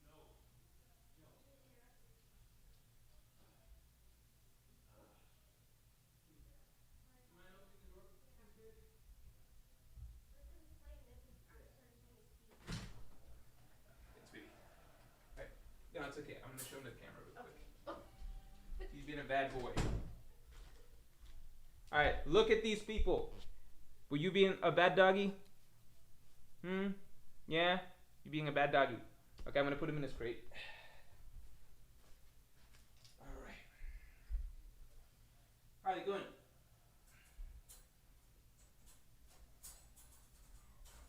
Yeah, it's not good. Sorry to yell, but he was. I know. So the two dogs are playing, but they get to a certain point. He gets to a point where he can sometimes get too riled up, and then he goes into. He stops doing it as a game. He can go into his like feral mode where he's actually like you can hear the. You hear it shift from like play like stuff or whatever to like he's actually like got his teeth fully out and he's like doing his like wolf type growling or whatever. The good news is he's the smaller of the two dogs, so he can't actually hurt her, but he gets too aggressive. So it's just he's a good boy, but he just gets out of hand. I also think what happens is like so he's got more energy than she does. So he wants to play a lot, and he's more into the playing, but he's losing because she can like she's bigger, like she's like a Belgian Malinois mix or something, so she can move him around easier. So I think that he gets frustrated at losing, and I think he gets salty, and then he just gets like overly aggressive, and then it's just too. That's just too much. All right. He is a good boy, though. He just has a bit of a, what do you call? He's from the streets. He's pulled off the streets, so he does still have a little bit of extra aggression to him that comes out once in a while. Okay. Meek, thanks for the 2. How's the stream predictions going? Oh wait, I missed one. Hold on. I missed a few. Let me cut. How'd so many of these pop up when I was gone? Kajwalti, thanks for the 5. Shaker mentioned Beckman, Gaban, and Sengoku are normal. Oh, Shaker mentioned Beckman, Gaban, and Sengoku are normal. Yeah, but I think we're talking like characters that are like near the top, right? So Sengoku, I think I need some more stuff from Sengoku before we determine that he is worthy of being like considered like the Garp, like a Garp-esque figure or whatever. My feeling at this point is like Sengoku he slowly became the strongest admiral of that era, but I don't know if he was ever like Yonko level or anything like that. Maybe in his prime. I feel like, yeah, if it's Garp's right hand and like Roger talks about him and stuff like that, maybe prime Sengoku got there. Beckman, some people rate Beckman very high. I think that Beckman, I don't know if Beckman's even as strong as like an admiral. Like I think he might be the strongest out of first mate type characters, but I don't know if he's even an admiral. And then yeah, Gaban, like Rayleigh Gaban. Christian Barraza, thanks for the 5. If the Blackbeard pirates get the Pluton, then Burgess as the henchman is most likely the one to helm it. Oh, that's cool. Yeah, that's a good point. Adding to the likelihood of Frankie versus Burgess story-wise. Great fucking point. Great fucking point. I love that point. Patrick Hawkins, thanks for the 2. Prediction, Harold will pull his horns out next chapter. I think we've already got something like that. So, I think Harold tears his horns off because he refused to such. So, I should have shown you this before. I should keep this up so people know what not to predict.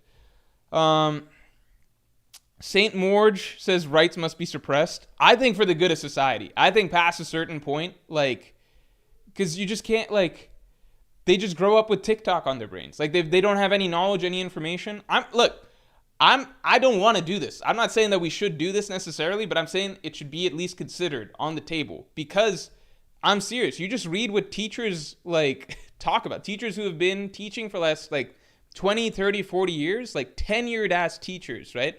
They all say across the board, these Gen Alpha kids, it's like a totally different breed. They've never had kids like this before. I think humanity accelerated too far too fast, and there's just like a generation coming up that's got no brains. Like literally no, like the brains are gone because the brains have been replaced with just TikTok, ADHD, anxiety, and depression. I just don't think it's healthy for that type of society to be like, you know, they then grow up and then they're put in like important positions and stuff. I just don't think so. I think that they should be taken care of. Keep in mind, I'm mostly not being serious, but I do legitimately worry that there's just a generation coming up that have monkey brains. I think that's a legitimate problem. I don't know. Meek, thanks for the 2. How's the stream/predictions going? I think it's going good so far. I think we got some good predictions. Ceiling Stains, thanks for the 10. Long-term theory, Usopp will undo Dami Reversi. He'll end up fixing Dory and Brogy and being hailed as their savior. He'll perplex Gunko/Imu in a scene mirroring Perona/Sugar. BTW, watch Kinnikuman. I don't know what that is. Long-term theories. So we're not going to put down long-term theories here, but I'm interested in hearing this. How will Usopp undo Dami Reversi? I think that's possible.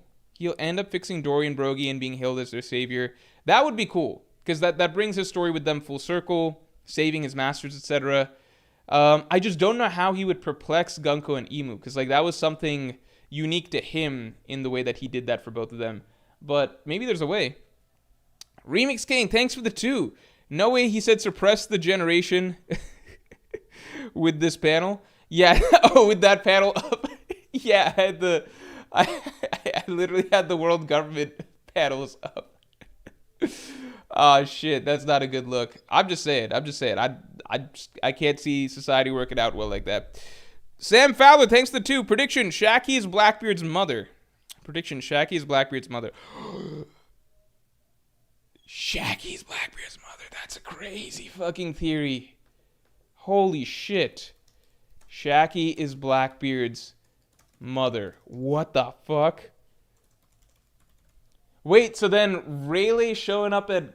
What the... Oh my god. Rayleigh showing up at Amazon Lily to tell off Blackbeard? Fuck. It would be crazy. Shouldn't Shaggy have showed up right then? So then Blackbeard's mother could have been like, hey, what are you doing here? Oh my god. That's crazy.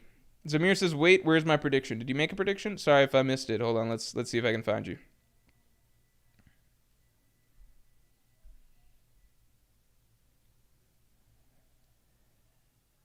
Zamir, I don't see a thing from you.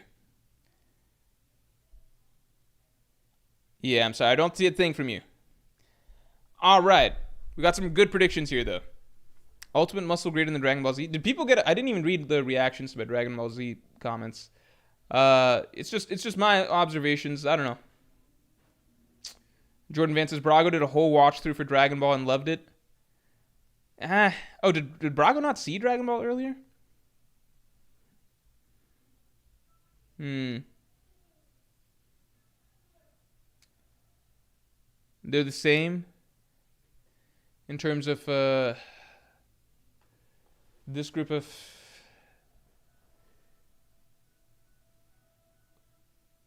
Yeah, it might be the same. It might be the same. Might just be looking for things that might be interesting or different. I do personally subscribe to the theory that Jupiter is a traitor of some sort. MOH, thanks for the 2. Prediction, Shanks/Shamrock born in Marishwa. Ooh. Oh, that's a good prediction. Yeah, aren't we supposed to hit like a string of important births here? Blackbeard, Shanks, Shamrock. Mihawk technically already happened. Dragon as a kid somewhere.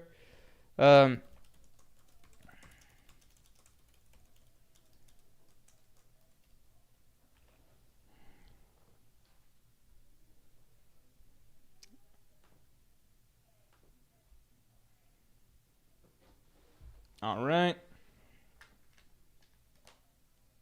That was Dragon Ball, not Dragon Ball Z.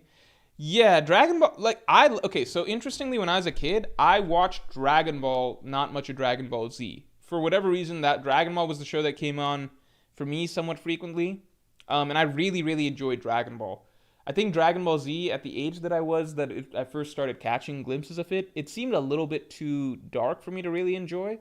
I remember seeing, like, some episode, like, showing Trunks in his, like, apocalypse timeline and everything like that. And I really liked just the charm and whimsy of Dragon Ball. I guess that led into me really liking One Piece later. But I still saw bits and pieces of Dragon Ball Z here and there, and I thought it was cool. But for some reason, like, Dragon Ball just felt more warm and enjoyable to me growing up. Silhouette says, Rayleigh said, your father cucked me. I never liked you, Blackbeard. I don't think that's... Yeah, Zamir says, how would he have gotten cucked? Yeah, I think really came afterwards, right? Why does Joy skip a generation in the monkey family? Dragon, Dragon is very, personality-wise, very different from Garp and Luffy. Maybe Tritoma does have to be Luffy's mom, just because Tritoma seems to be a more upbeat and happy character. And Luffy, definitely didn't get that from Dragon. I wonder if Young Dragon was like really, really upbeat and everything like that too. Dragon Ball was the peak of the franchise, says Aether. I don't know about that. So I've read all of the Dragon Ball manga. It did feel like the story ended neatly after defeating Piccolo Jr. I did feel like the story ended neatly. So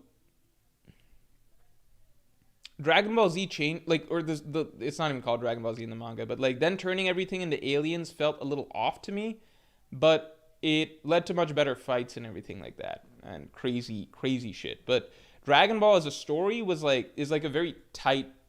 It's not a tight story, but it's a story that like feels very nice and just a pleasure to read through. It's like some adventure, a lot of action, a lot of comedy.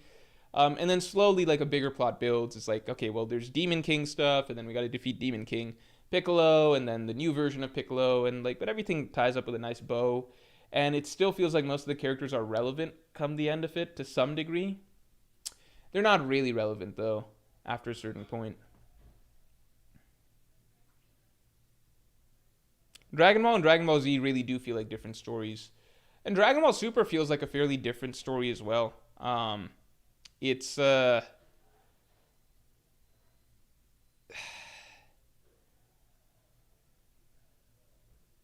Dragon Ball Z is, I think there'll never be anything quite like Dragon Ball Z in itself. Dragon Ball Super kind of modernizes Dragon Ball in a sense, in that it actually does world building. But I think Dragon Ball works better without the world building. So like Dragon Ball Super, it continues the setup of like, there's super powerful beings that can destroy universes and stuff, and we got like planets and all that stuff and like galaxies, and like we go and fight them. But it suddenly puts everything in the context of like a lot of like structure setup. Like, so like the world is the universe is ruled by this god of destruction, and this angel Whis or whatever, and then there's like X number of universes, and they've all got like these people at the top, right? And then there's the gods at the tippy top of that, right? And and like every universe has its own top fighters, and like there's a lot of hierarchy and structure and stuff. Dragon Ball Z was kind of cool because like it's like Goku and his group are just the strongest beings in existence that we know, and then just from the unknown, right? Like you don't know anything. Like the universe is just this big black box, and then from the unknown, new threats emerge. Like these Saiyans emerge from like that can destroy the planet and everything. It's like, okay, fuck, we go past these Saiyans, then it's like the emperor of the universe. Like there was something cool to the idea of the world building happening as the story went, and it was always like the new threat is the baddest thing in existence, and like only Goku and the Z fighters can go and defeat it, and the only route is them becoming strong enough to defeat it. They defeat Frieza, and then they come back to Earth. It's like, okay, we're the strongest in the universe now, but now an even bigger threat pops up. Like, whereas Super, it's like it tries to place them in a more traditional modern day sort of shonen environment where like there's lots of other strong characters, many of them stronger than our heroes, and like they've got a whole, the world building is really all the universe building, right? But it's still the same as world building. I don't know. I think I preferred the feel of Dragon Ball Z in that like it just felt like it's the apocalypse every time some new thing shows up, and like you have no idea how much stronger threats can get, and the only hope is like Goku and his group get strong enough to fight those threats. I think that's what kept it unique. Amartya Sinha says Ultra Instinct is awesome. Yeah, that's one big thing I'll give major props to Dragon Ball Super for, which is that it had an incredibly difficult job of like, Super Saiyan is already the iconic transformation. That's it. Like Dragon Ball Z already did it. Super Saiyan is the iconic transformation that like kids want to turn into. They're yelling to turn in Super Saiyan and everything like that. Like Dragon Ball Super is like, how do you really like progress the series forward in a way that you're doing new things that feel really cool to viewers and even like seasoned viewers, right? I personally think that like the Super Saiyan Blue, Super Saiyan Red shit, I don't think that ever like topped the imagery of the original Super Saiyan Golden form and everything like that. We were just told that it's stronger, right? But Ultra Instinct is unique because I think they figured out that we need to do something that feels a little bit different and gives you a different vibe. Like Super Saiyan, like the idea of transforming into Super Saiyan, it's like so much rage and anger, and like you see like when you're a kid, it's like, I'm gonna get so angry, I'll turn into Super Saiyan and I'll just be super strong and everything. Ultra Instinct is like a different angle where it's like, what if you're just like so intensely zen that like you just dodge everything, like everything's just like, it's not the first time it's been done, but like Dragon Ball going that route with Goku, I think Ultra Instinct, when it like was unveiled, actually had like a big impact. And I do think that like there was a ton of things, like spin-off things that were like, like videos of people being like going into Ultra Instinct mode, or like memes of like Shaggy going Ultra Instinct. Like Ultra Instinct really blew up in a way because it obviously it's never going to be as big as Super Saiyan, like in the general world zeitgeist or whatever. But Ultra Instinct really carved out its own thing, and it finally felt like a fresh type of transformation that was cool in a different way from Super Saiyan. So I think that's a really hard thing to do with the series like as like entrenched as Dragon Ball, where we're used to Super Saiyan 1, then 2, then 3, and then they went with like kind of lame stuff with like the blue and the red and everything, and it's like, okay, just changing colors isn't the way to make things feel cooler. It's like, okay, change the whole vibe, right? Just change the whole vibe, and people associate Ultra Instinct with something very different than Super Saiyan. I think that's a pretty cool thing.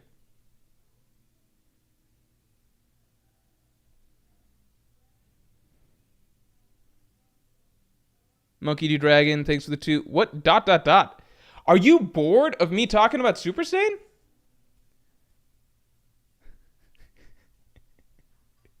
Is that what they're saying?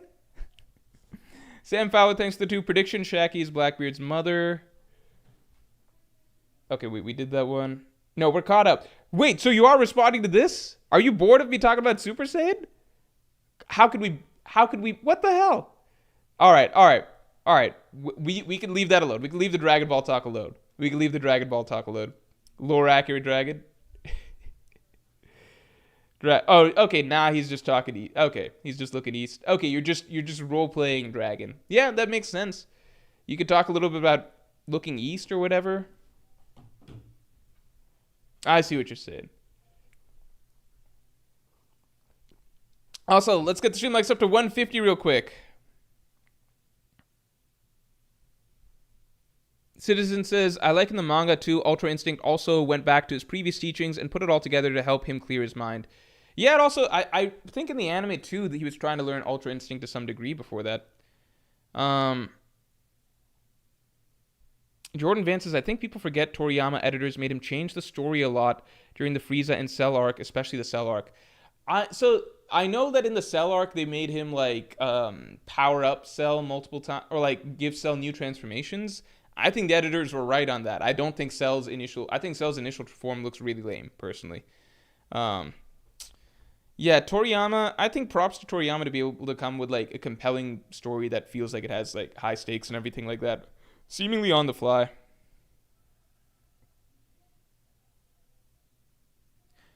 Ahmed Boo says, Morge, do you think Rafto will be a Davy backfight with the Yonko? That would be insane. I wonder if the stakes would be too high for it to be a Davy backfight. But that would be really, really cool.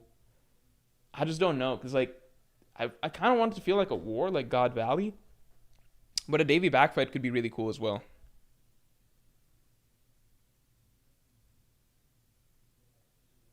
Amartya Sinha says, any Daima enjoyers? I actually want to watch the final. I'm probably going to skip all of Daima, but I'm probably going to watch the episode where Goku fights in Super Saiyan 4.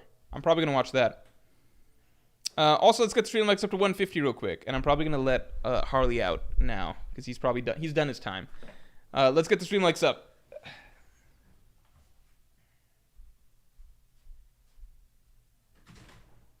Yeah, you going to be a good boy?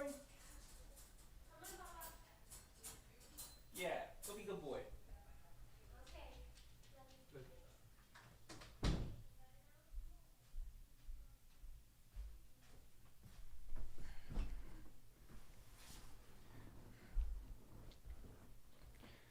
Meek, thanks for the 5. Not a prediction, but do you think that Captain John could be Kobe's father?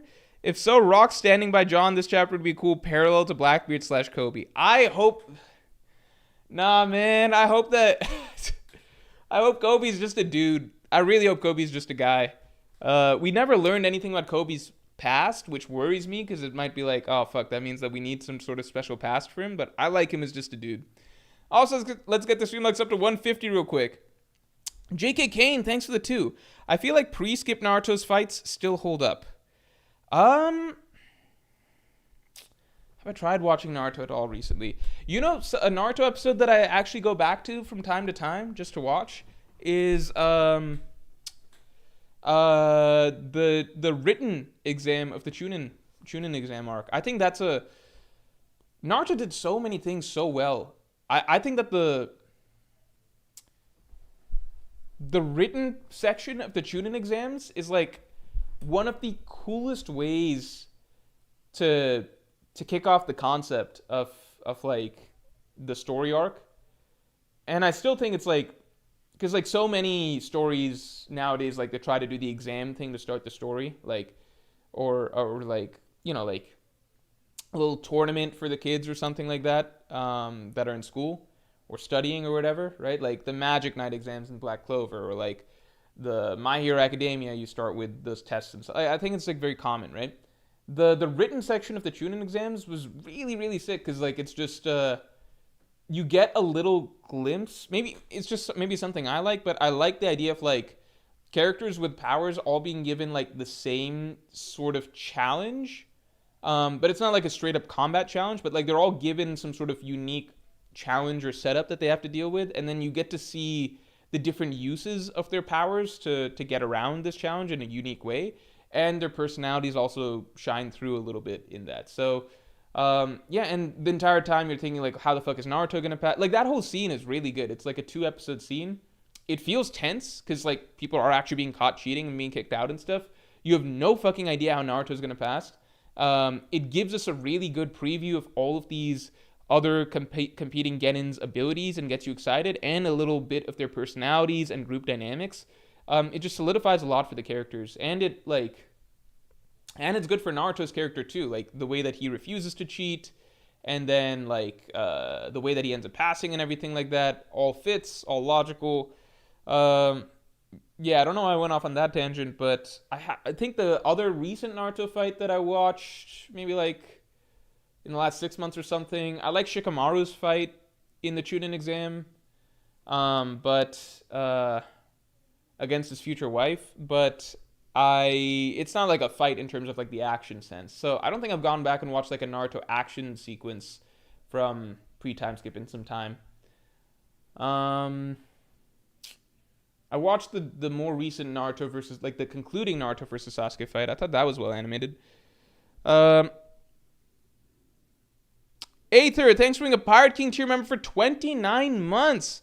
I think Boichi really enjoyed drawing the Ace novels. In his new manga, The Martial King, I look at the MC and see a young Ace. His dynamic with his father feels like a flip on Roger.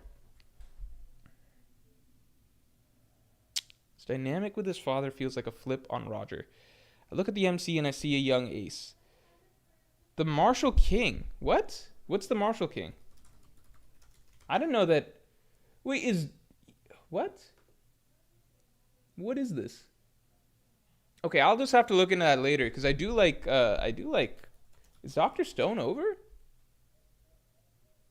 I didn't know Dr. Stone is over. Damn. Yeah, let's get the stream likes to 150 real quick. Did people like the ending to Dr. Stone? Salvador, thanks to the 2. Do you have any worries about One Piece live action season 2?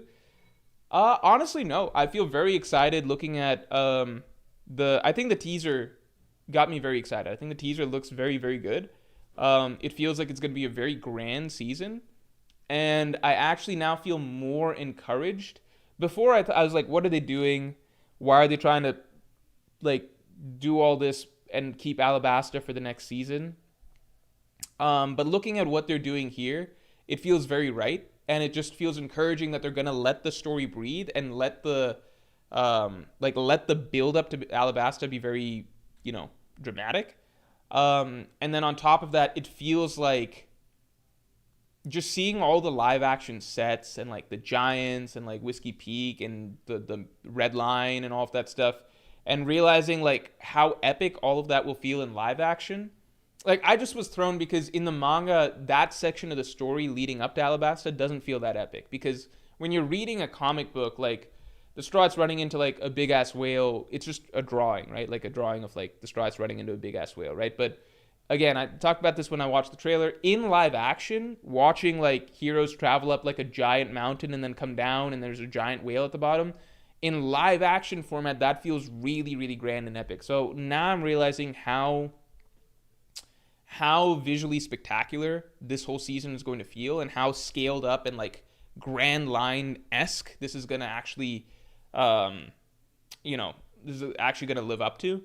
And now I'm thinking it's really smart that they are going to let the Grand Line just breathe as a story, as a setting for a season, right? 7 episodes, and then go hard on the war that is Alabasta in the next season. Because, it's just, even if they wanted to do it for time to get Alabasta in this season, for budget, you wouldn't be able to do Alabasta justice, right? Because the more I think about it, I'm like, yeah, if you really, like, it's encouraging that they're doing this piece by piece, because that means all of Season 3's budget is going to be Season 3's budget.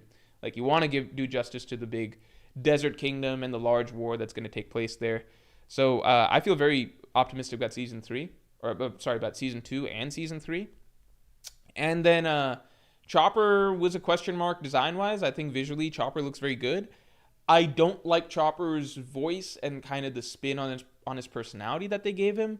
But I think visually he's not going to look. I think visually he'll fit in the environment. So, yeah. Dr. Stone ended years ago, LMAO.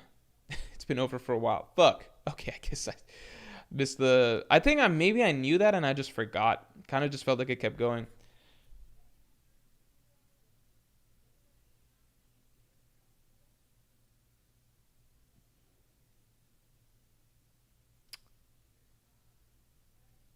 Solo leveling. What are people talking about? I'm very excited for Solo Leveling season 3, but it's gonna be a while. I actually started reading the sequel, Ragnarok. Yeah.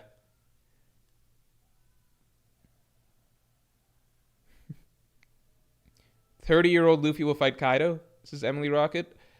Yeah, but I think that's fine. Honestly, that feels more realistic than it in the manga itself. There's no real reason that the Strats are able to sail through the whole Grand Line in like essentially what will be the span of like 2.5 years, right? Because the whole story builds up like how impossible it is to get all the way to the end of Laugh Tale, and like even Roger took so many years or whatever. But the Strats are just going to speed run the whole thing. The reason for that really is because Oda wants to keep them all kids. He doesn't want to keep like aging them up, right? Oda could have just said that it takes like months to get from island to island or something, but he wants to keep that sense of like these young adventurers. But in the live action, they're all already in their fucking 20s or whatever. 20s, I think even 30-ish or something. For some of them. I think Emily Rudd was close to... I know there's like a wide range.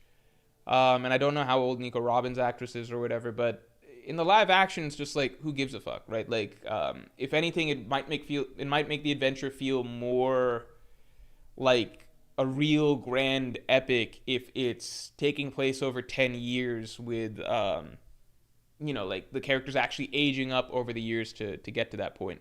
The tricky thing is timelines matter a lot in One Piece. So saying like, this took place X number of years ago, they're going to be very tight with that. Like Luffy's journey began. They're just, as long as they keep a very tight timeline and adjust everything for what the timeline says, it should be fine. Yeah, in terms of sailing, as Ender Nami points out, more like a single year. Yeah.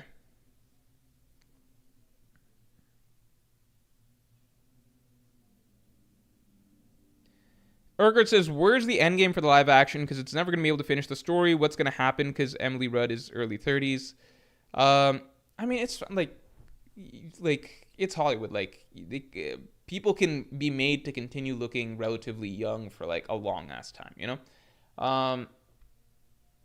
As for the full, I read somewhere that they want to make the live action 12 seasons, but I don't know if that was just a rumor or if that's an actual thing. If it was 12 seasons, then I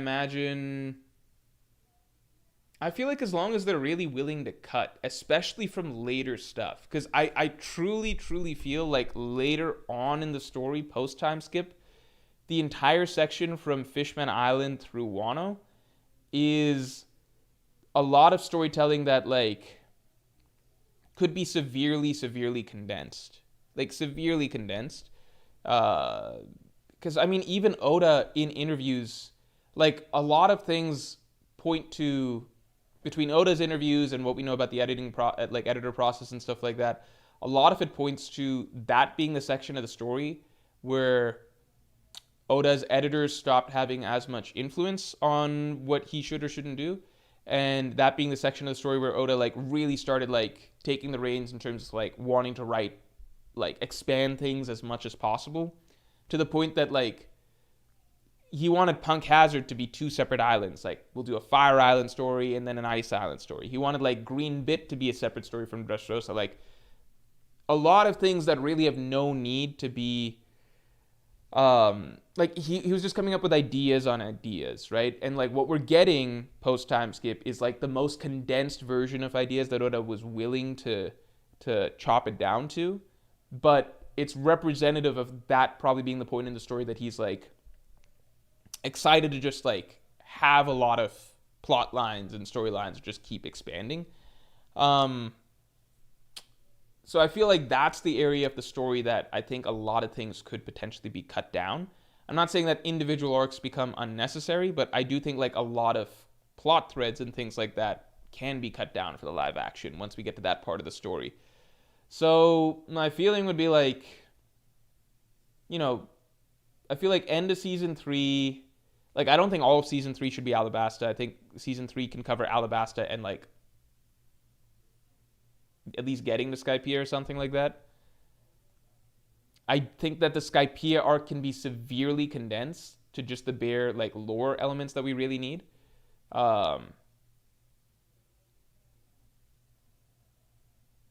If they're wrapping the Marineford War by season 6, if they manage to wrap the Marineford War by season 6, then and the time skip happens after season 6, I think they can do the whole thing in 12 seasons for sure. Because part 2 is really where things need to be condensed, but that's very doable, you know?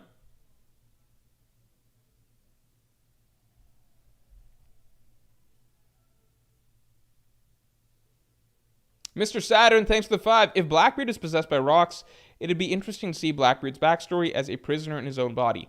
He might not have wanted to kill. I feel like it might be the other way around. I think it would be very interesting to see Blackbeard's backstory. Like, I think it becomes that much more tragic of a backstory, and it becomes a very complex character. So, like, I know a lot of people saying that this would ruin Blackbeard's character, but I disagree because I think it's been, like, there's been so much setup for a long time that there's more to Blackbeard that we don't understand. And people have speculated for some time that he might have another soul in him. Rightfully so, right? I don't think this ruins Blackbeard's character if it's revealed that he has rocks in him, because Blackbeard, to this point, Oda has kept most of who he is a mystery, and we don't actually know Blackbeard that well yet. This would be very, like, if, for example, like, we read all of, like, let's say we got through the Dressrosa arc, right? And we gotten all of the story and understanding of Doflamingo, and then we're, like, getting towards the end, and then all of a sudden it's pulled, like, on top of all this, Doflamingo has, like, another personality in him. Like, Emu's personality secretly in him or something like that. That would ruin Doflamingo's character. But with Blackbeard, we've only gotten, like, surface-level pieces of who he is. Like, we have his personality. We have some understanding of his goals. We have a weak understanding of his motivations, very weak understanding of his past, and who he generally is. Like, Oda's very much given us the tip of the iceberg with this character and has been hiding the rest of the picture, right? So he's not a character that is anywhere close to being fully formed. We just have the bare pieces of who he is so far, and we've been really vibing with that. But it's not like Oda would be taking like a fully fleshed out, fully formed character and then suddenly being like, actually, he's some other guy. I think that's very, very different. This would be more so like completing the picture of what's going on with Blackbeard with adding in the rocks component as well. Because rocks, we're getting so much, backstory, fleshing out, motivations, yada yada. So it's kind of be bringing two things together to create something even more unique and complex. So I think Oda's doing this backstory at the right time if his intent is to add an alternate persona to Blackbeard. Fiery Hornet, thanks for the 5. Nah, the generation goes like this. Silent Generation, Gen X, and Gen Z are based. And Boomers, Millennials, and Gen Alpha are cringe. What? How are Gen Z not... What? How are Gen Z based? What? What the fuck? How are Gen Z...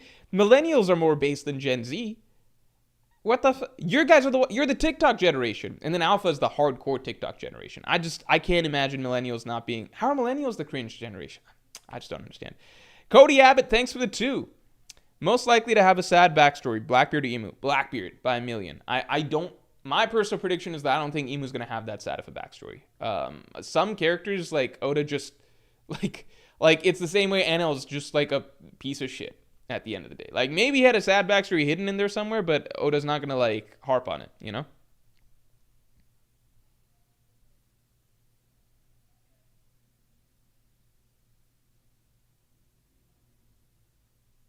MOH says, millennials are the Disney adult generation, LMAO. What's wrong with that? The Lion King is a great movie. It's my favorite animated movie. I don't actually watch Let me think. I think as of late, I've seen some of the recent Disney. There's a long period of time where I didn't watch any of like the new Disney Pixar stuff, but I saw one recently. I've seen Zootopia and Inside Out 2. And there's one other. There's one other, I swear. No, I think Inside Out, Zootopia, Inside Out 2 and Zootopia. Elemental. Yeah. Cuz those three, and I wouldn't have watched those individually. My girlfriend wanted to watch those. I think I liked all three of those. Zootopia, I might have watched. No, Zootopia, I think I watched on a plane. I might have watched Zootopia by myself. But Inside Out 2 and Elemental. And I think those are both good.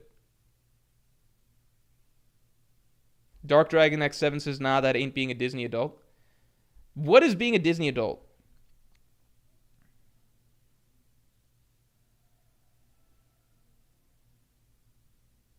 New X7 says, we grew up on Disney Renaissance. Disney movies back then went hard. Yeah, exactly. Like, Disney Renaissance, I want to say that's like, obviously Lion King, but that's like Aladdin, Mulan, Hercules, that whole period of time. Those were great Disney movies.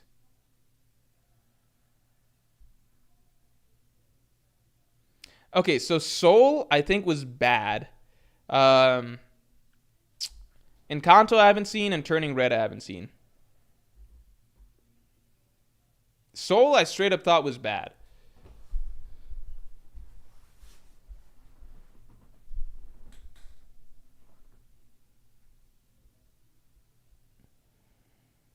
Meek, thanks for the 5. Would you watch something like an Oda or other mangaka spin-off of a Disney movie? If so, what do you think would be interesting? Spin-off of a Disney movie? I don't know. I mean, Oda already likes to incorporate lots of Disney movie elements. Like, obviously, Whole Cake was a shit ton of that. But yeah, I don't think I need to see, like, an anime version of a Disney movie, personally. That's not me. Soul is bad? I didn't like Soul. I'm not saying it's bad, necessarily, but I did not care for Soul.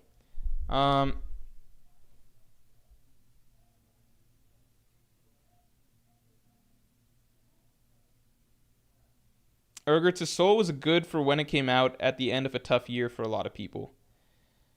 Like my views on Soul, so I might butcher it because I didn't watch the final part of Soul either, but because I watched it, like my sister had bought. I was visiting home. My sister had like rented it or something like that, and she was watching it. Me and my mom came downstairs to watch it too. We disliked it so much that we didn't even watch the ending. We watched, I'd say, 80% of it based on runtime.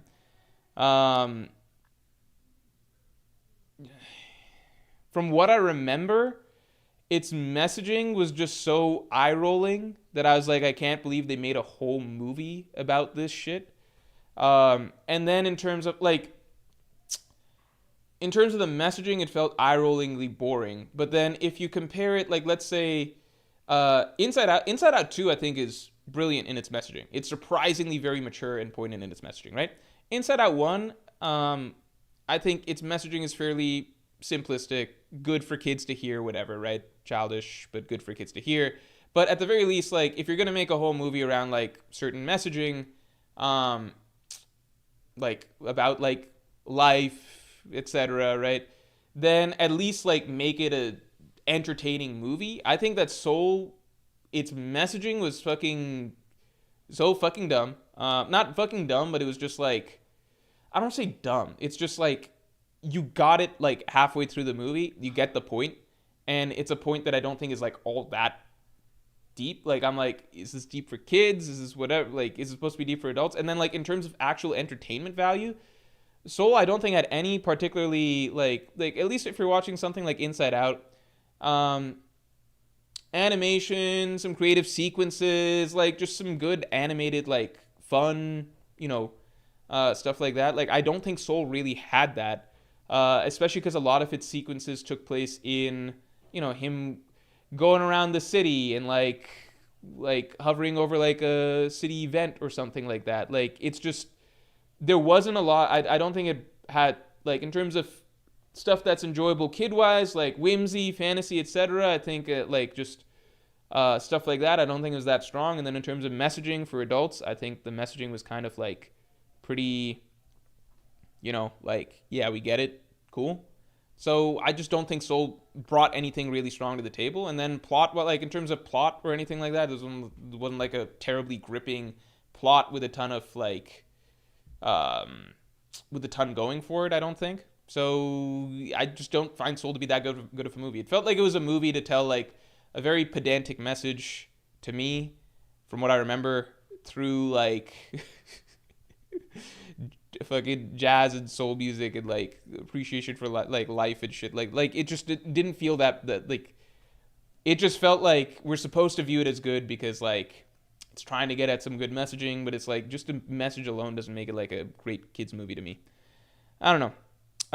Inside Out 2, on the other hand, I think had phenomenal messaging. Because I watched Inside Out 2 thinking it's gonna be like the most obvious like movie made for Gen Z ever, where it's gonna be like, oh no, Riley's like a teenager now, and that means that she's growing up, so she has to deal with adult emotions like anxiety. And I'm just like, okay, this is gonna be a very by the numbers movie. But by the end of it, you're like, okay, it's not actually it's actually getting at it. It has. I don't want to spoil Inside Out 2 because I think it's genuinely a good movie to watch, even if you're an adult. By the end of it, it has some very sobering ideas and just like actually sobering reflections on what it means to grow up and to be an adult. And like some of the statements that it had at the end of the movie, I was shocked that they included in a kids movie, because I'm like, I don't know if we're supposed to be telling kids this shit. Like, I feel like we should let them grow up believing what they're supposed to believe, I was like, I don't think this is necessarily appropriate for a kids movie, this type of messaging. It was surprisingly very, like, just didn't really pull punches. Yeah, I thought it was just going to be a story about, like, Riley learning to deal with anxiety, because, like, that's what all the Gen Z kids deal with, basically. But that technically was what it was about, but it wasn't magically dealt with in that manner, SMX Wing, thanks for the 5. LA One Piece may not be held to an episode number. Season 3 Alabasta could very well be 4 long episodes. That's a good point. Yeah, I don't know. I don't know how the executives okayed things over there. Also, I think Roger stopped Saturn from killing Kuma at God Valley. Interesting. Also interesting you should say that, because my video tomorrow actually talks about that a little bit. Hamuda XP, thanks for being a Pirate King tier member for 13 months, man. What are your thoughts about Zoro post-time skip? A shallow bad boy persona, no character development even in Wano, and too much cringe. Do you think Toei always humiliates Sanji in order to balance? I don't think that's why. I do know that, like, the Toei hates Sanji agenda, I don't necessarily believe it, but it is genuinely bizarre, because I saw some clips from today's episode, and it really does get strange at a point, because it's like a clip of like Sanji trying to get to Kizaru or something like that, like desperately trying to get to Kizaru, and then he doesn't, and then Luffy punches Kizaru instead. And people are posting the manga panels in comparison, and the manga panels are definitely not that. The manga panels actually show Sanji like protecting and shit. So like, it is strange. I'm not saying there's a anti-Sanji conspiracy, but you could definitely fool me. Like, I think it is strange. It's just like every opportunity that it feels like there's wiggle room to make Sanji look worse, it feels like that is used. And then on the flip side, it does feel like every opportunity there is to make Zoro look cooler, it's also like they amplify that. Like when Zoro cuts a fucking water fountain at the start of Egghead. Who remembers Zoro cutting the water fountain?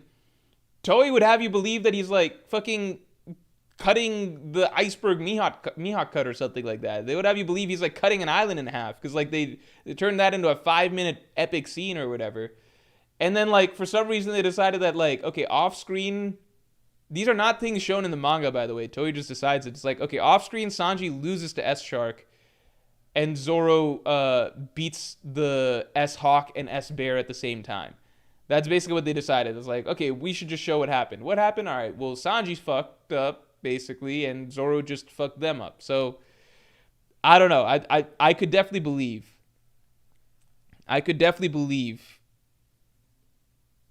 New X7 says, Morge, no super chat, but I have a great theory. Shoot, man.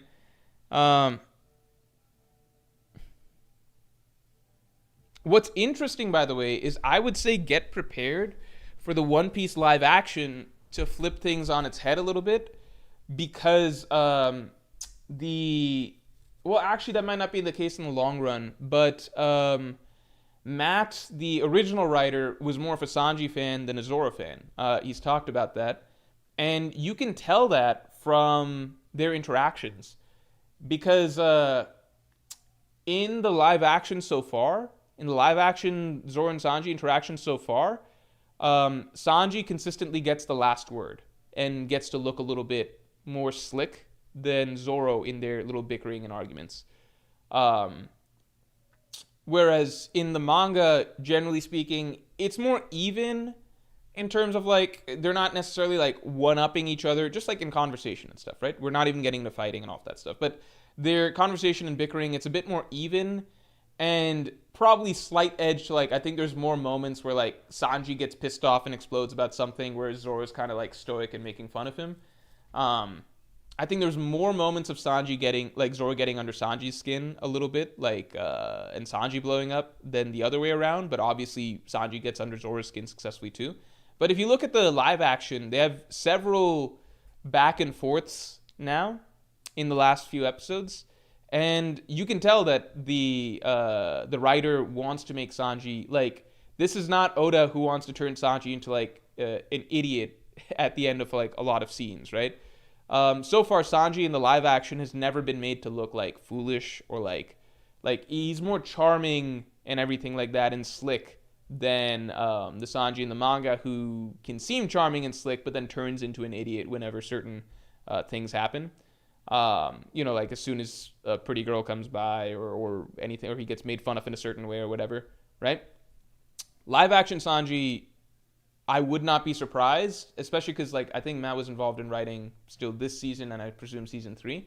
I wouldn't be surprised if Sanji comes off looking cooler than Zoro a lot in the live action. So it might be a flip. Because yeah, again, I know I'm reiterating the same thing, but I'm not saying that Zoro is weaker than Sanji in the live action or anything. I'm just saying purely in terms of their interaction and bickering so far. Sanji in the live action has been made to be the guy that kind of like comes across as like getting the edge or getting the better of Zoro in their little bickerings, whatever. Tom, thanks for the 2. It insists upon itself. Look, I didn't even finish Soul, so don't take my opinion as like all that or whatever. But I just don't think that I think that they were so focused on trying to tell a message that they told the message like fine by like halfway through the movie, and then beyond that they forgot to actually make an entertaining movie with like an entertaining plot, characters, and generally like there weren't entertaining sequences and stuff in that movie as far as I remember. Particularly because like a lot of the entertaining sequences for a good section of that movie is just him fucking enjoying life, like learning to appreciate life or whatever, which is like good conceptually, but in fucking practice it's just fucking like watching paint dry. Dreams, thanks for the 5. Shaki allows herself to get stolen to make things more interesting, etc. Maybe she sneaks on the ship of thieves. What the fuck? That'd be crazy. Okay, hold on. Shaki allows herself to get stolen to make things more interesting. That's interesting. Also, let's get the stream legs up to 200 real quick.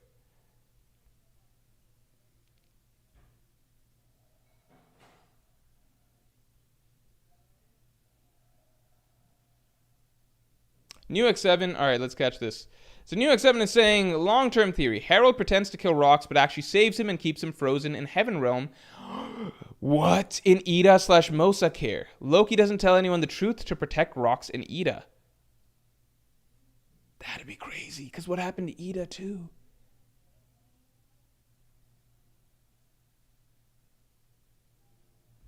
New X7 continues. The blunder Imu talked about was actually deceiving him and secretly saving Rocks.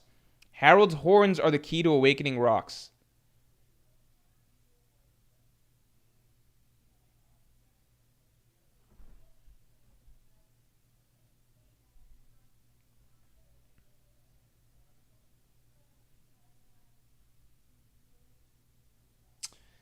This is possible.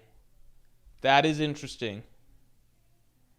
That is interesting. Because I am still fucking curious about Heaven Realm and whatever the fuck goes on there. The thing is, if Rox is still alive, though, the problem is he's old as fuck, right? Because, like, he'd be older than, like, Whitebeard was young to him, right? Whitebeard was younger than Rox. And, like, Marineford Whitebeard is a fucking relic, right? Like, Garp is old. Like, all the characters from Rox's era who are younger than him are currently way past their primes. And Rox would be, like, way, way past his prime unless there's some piece of this that we're all missing. I don't get the sense that Harold was at God Valley, though, either. So, I don't know what would have happened there. That would be weird as fuck. I guess I'm just trying to figure out, like, what happens with Heaven's Realm, exactly. Shaki is Shamrock and Shanks' mom? I don't know about that. Well, then, really would be Shanks' what? Stepfather? Maybe Rox is sealed in Heaven's Realm after being Dami reversied. Yeah, the Heaven Realm situation is just really, really curious now.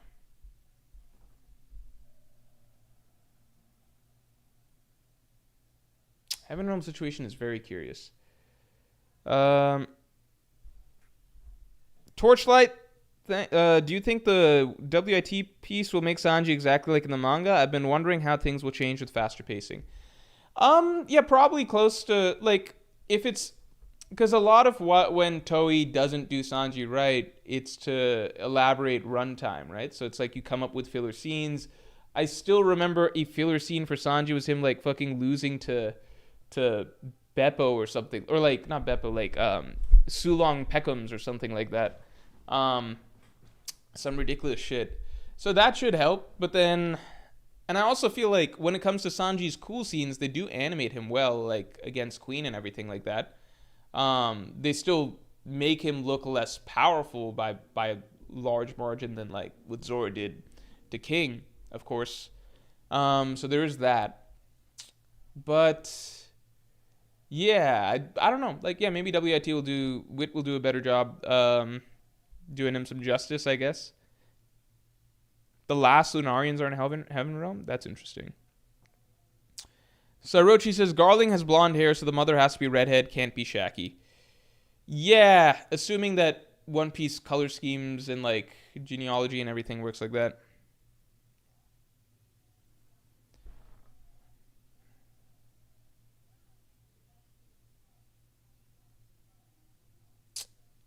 Yeah. Garling has blonde hair. Shit, so should we be looking out for a redheaded character then? Character? Unless the redhead was also a celestial dragon, because that's possible too, right?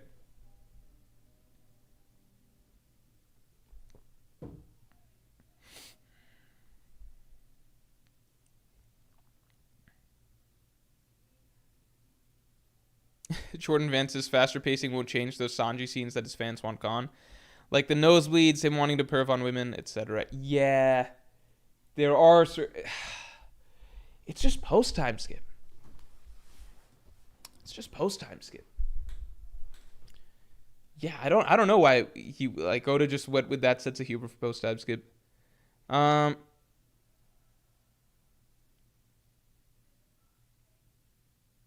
hair in a black and white manga will be tough to find. Yeah, but Oda tends to do, like, a certain type of shading for that. For, like, Shanks' hair, usually.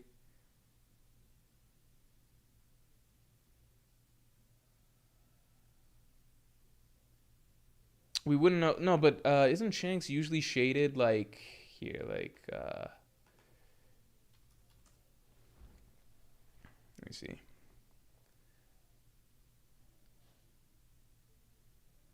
Yeah, so this is what Oda kind of does, right? So, like, Marco, for example, has blonde hair, so it's just like that, right? This is black hair, blonde hair.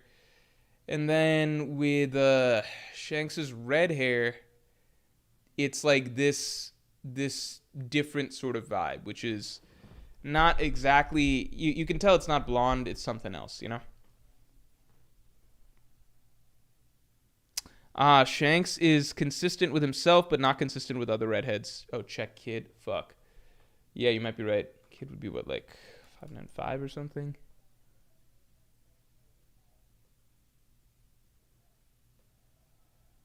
Let's see. I think Kid shows up.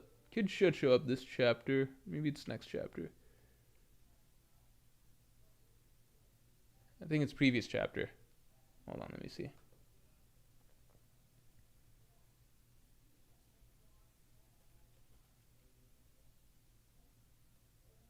Yeah, fuck. Kid just looks blonde. All right, that's a good point. Yeah, Kid. Never mind. I don't understand. There's no way to. There's no way to accurately guess this.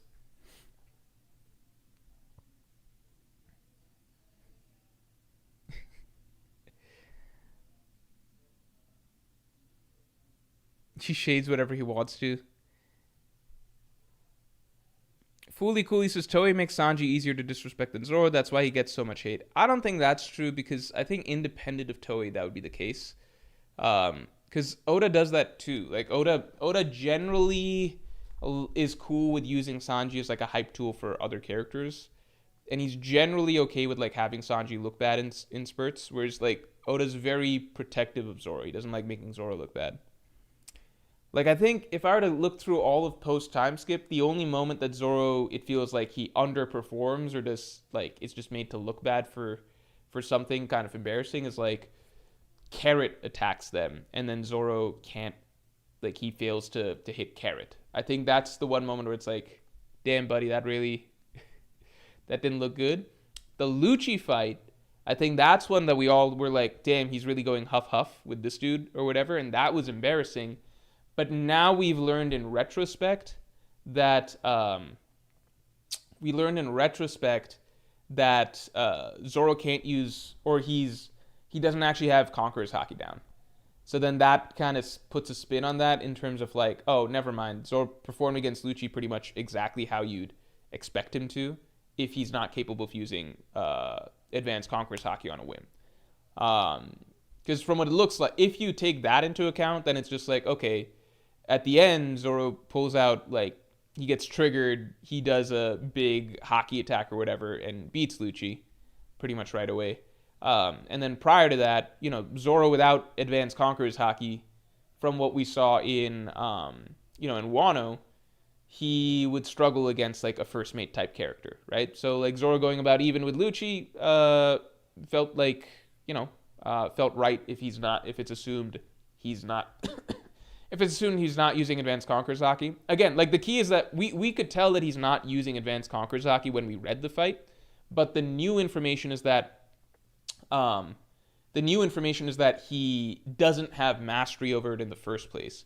So Zoro struggling with Lucci that long wasn't because like Zoro was incapable of like low diffing him. It's because Zoro literally can't access his full power on command yet. So the Lucci fight now actually feels like it makes sense. Like it's not like Zoro should be able to low diff this guy, but he's like for some reason just unable. Like for some reason he's just like struggling or something. It's like he's struggling because he can't actually tap into his power up or whatever. Yeti Cool Brothers as a bad sign for says Virgil Hawkins.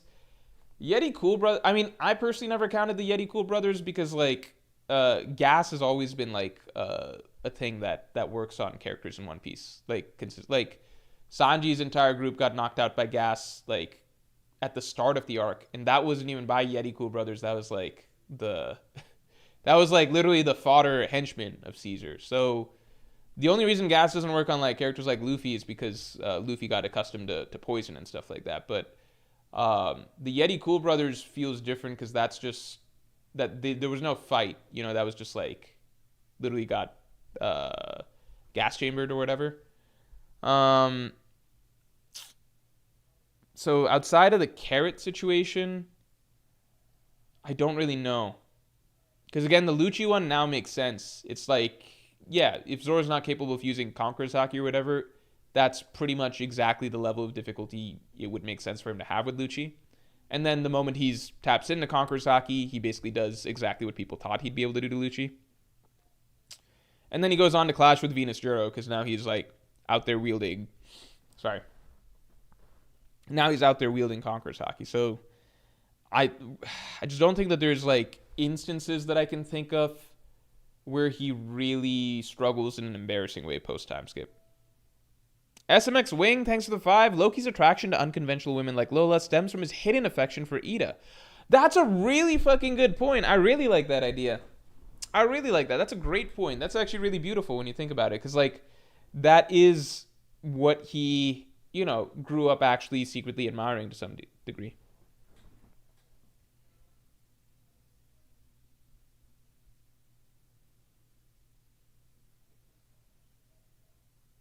MOH says, I feel like Lucci is stronger than people give him credit for. I agree. I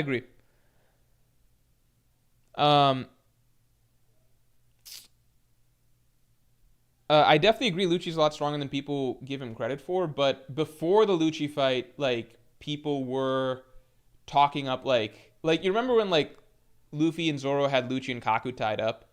And, I remember during that period of time, and, like, they're kind of like Luffy was like, if I let you go or whatever, I'll just beat you up again, right? During that period of time, just because Luffy, Zoro, Lucci, and Kaku were all, like, just sitting there in the same proximity, and then they teamed up and everything, overwhelmingly, Zoro fans were saying that, like, yeah, Zoro would be able to beat Lucci right now, too. Like, Luffy can obviously beat Lucci, Zoro can beat Lucci, too, and a lot of people were saying that it would be, like, low diff. So that was something that people were talking about a lot, but, like, lots of times it's easy to talk about who would win a matchup when you don't realize that those characters are actually going to fight. So at the time, it was just Zoro fans just, like, gassing up Zoro, like, yeah, Luffy and Zoro are both above Lucci and Kaku and everything. And then it was a surprise, because I don't think anybody saw it coming, that Lucci actually ended up having to fight Zoro in Egghead, because that was a really random matchup, right? So then all of a sudden it's like, wait, all that talk about how Zoro would, like, low diff or one-shot Lucci, like people were saying earlier, turned out to not really be the case, and Zoro was struggling a lot, to the point that people were like, this doesn't even make sense. How is Lucci clashing with Zoro? Zoro should have, like, his Haki should be at this level, etc. And while it was funny to see basically, like, the reality of like how the matchup is playing out be so much worse than what Zoro hardcore fans believed it would be, at the same time it did seem like somewhat inconsistent, and it led to people complaining about Oda's power scaling or whatever. Now it does make sense when Oda's established that, like, yeah, Zoro doesn't really have Conqueror's Haki, like, fully down, right? So now if you go back and read the fight, it does feel actually very consistent. It's just like, yeah, Zoro without Conqueror's Haki, advanced Conqueror's Haki, he's struggling against Lucci. That probably puts Lucci a bit below where King was. Because Zoro wasn't struggling as hard against Lucci as he was against King, but still not just, like, capable of just, like, winning it until he busts out the advanced Conqueror's Haki, and then he wins, you know? Makes sense. And then it feels consistent because right after that, Zoro goes on to clash with a Gorosei, right? So it feels like, wait, how was this happening with Lucci earlier, but now you're going even with this Gorosei, at least for a moment, right? And it feels consistent when you consider he couldn't tap into Conqueror's Haki earlier. Lucci greater than King, Katakuri, and Marco? No, definitely not. I think he loses to all those characters. Because now I'm looking at the Lucci fight with it basically being like, okay, Lucci was essentially fighting pre-Advanced Conqueror's Haki Zoro, right? So Lucci scales to wherever Zoro was before he got the power up against King. So, like, first half of the King fight, Zoro. I view Lucci as basically being even to that. Stan says he did low diff Lucci, to be honest. If you consider just, like, King of Hell Zoro versus Lucci, I guess that would be a low diff.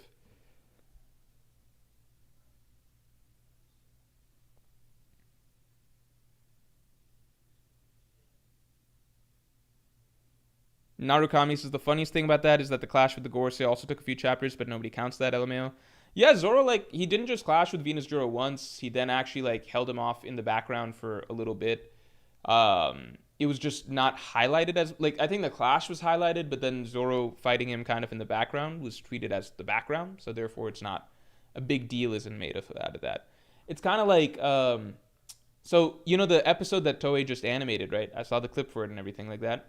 Um, it's adapting a manga chapter where there's a panel of Sanji, like here. I think it's adapting something like, I want to say, where the fuck is it? It's probably this next episode, right? Next chapter. It's adapting. Where's the scene where like Kizaru's shooting shit?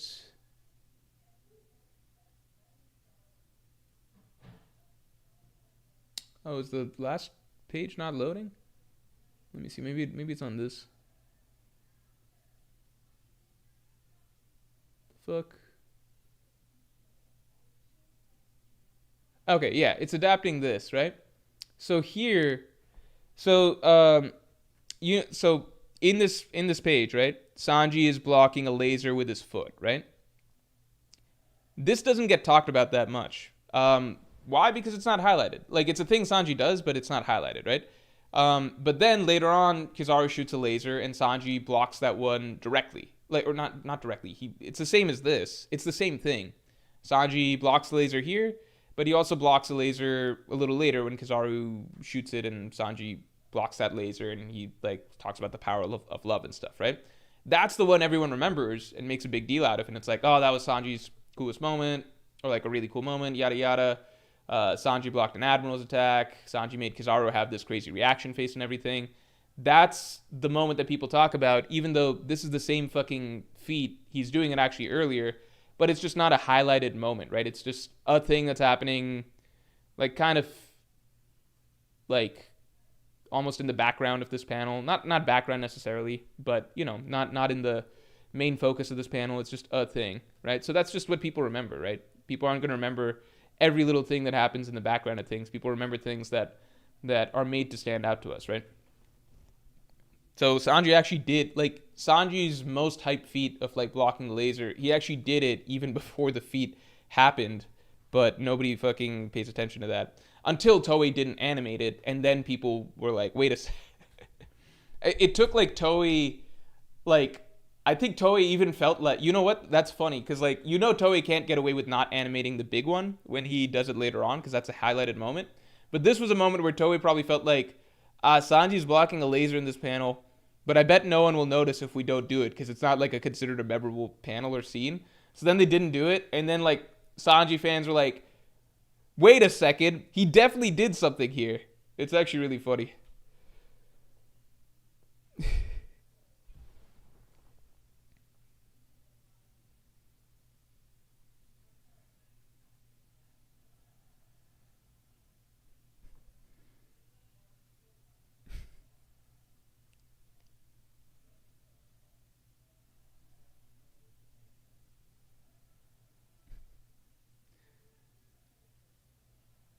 Oda kept blue balling everybody in Egghead. Yeah, Egghead was because Egghead, it felt like it had so many fight opportunities for the Strats, like across the board. There were so many options for everybody to fight, and then it ultimately just ended up being like Luffy got all the opponents, and then Zoro got scraps, and Sanji got a couple scraps, basically.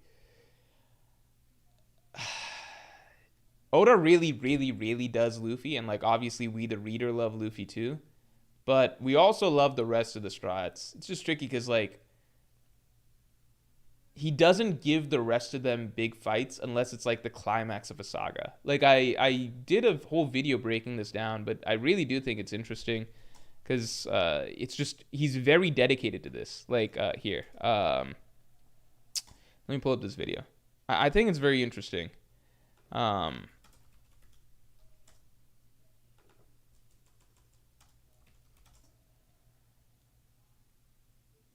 Where's this? Hold on. Hold on. Oh my god, my hair used to be so ridiculous. Here, I'll show you guys what I'm looking at in a second.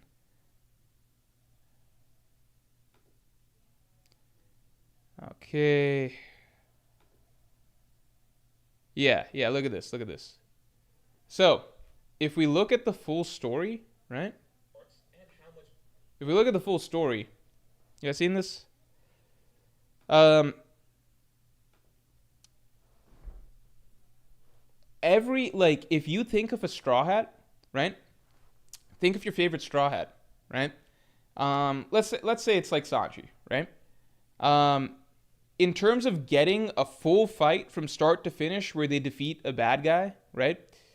Like defeat a significant bad guy, it pretty much just had like I'm not talking about skirmishes, right? Like not just Sanji skirmishing with Virgo and it's inconclusive, or Sanji like getting in one kick against Oven in Whole Cake and then they cut like then the scene ends or whatever. In terms of like a full on fight, like Sanji versus Kurubi, Sanji versus Mr. Two, um, even helping like Sanji versus Satori or whatever, Sanji versus Jabura, obviously Sanji versus Absalom, all of the main fights, right? Sanji versus Queen, they only come at the end of a saga.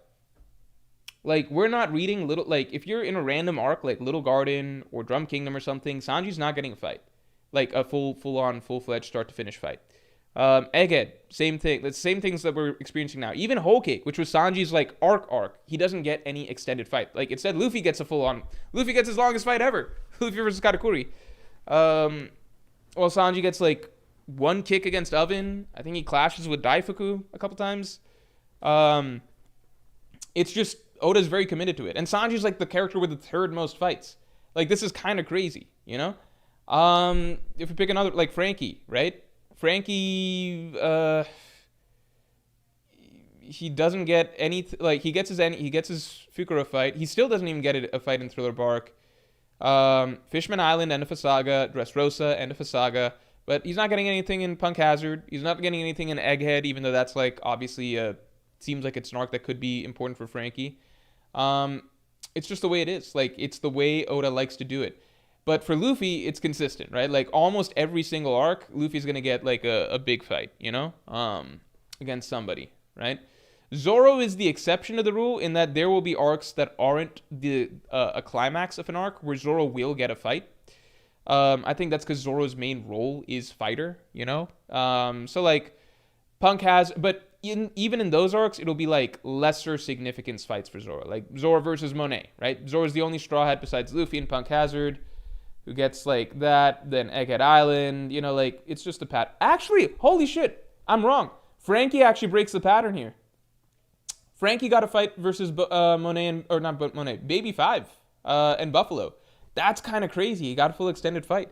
So Frankie breaks the pattern here. Outside of Frankie in that arc, I think that there's nothing else really. I might be mistaken. But yeah, it's just like Luffy was always going to get something. Zoro in some arcs will get something.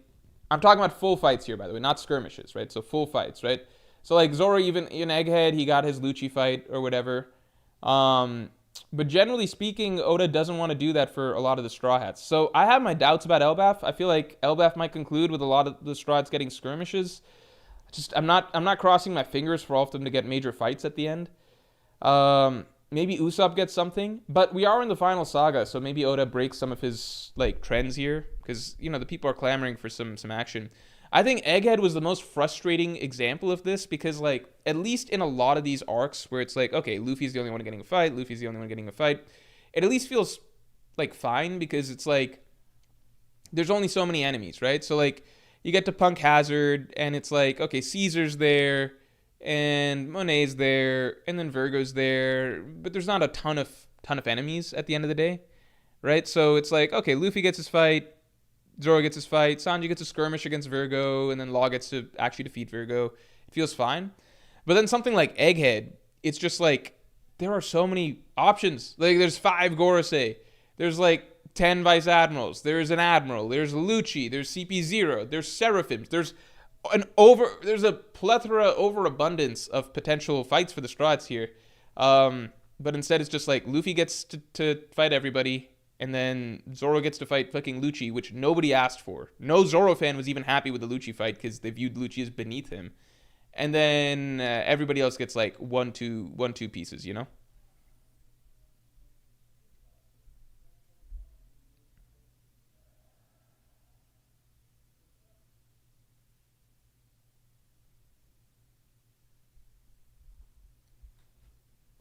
Oh, people are talking about Water 7 and Slobby?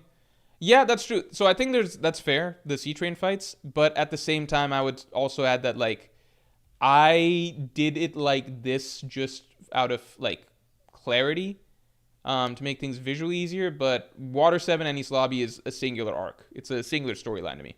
I I separated it here just to separate it, but it's really one arc. There's nothing that separates Water 7 and East Lobby as an arc. It's just one storyline. Um, it's one thing. Um, I guess like I don't know. I don't ever see any good arguments for why there's separate arcs other than location. But to me, that's like saying like Onigashima is a separate arc from Wano because they traveled from Island A to B. So to me, these are the same storyline because it's the exact same conflict. But generally speaking, that's just how it kind of goes, you know.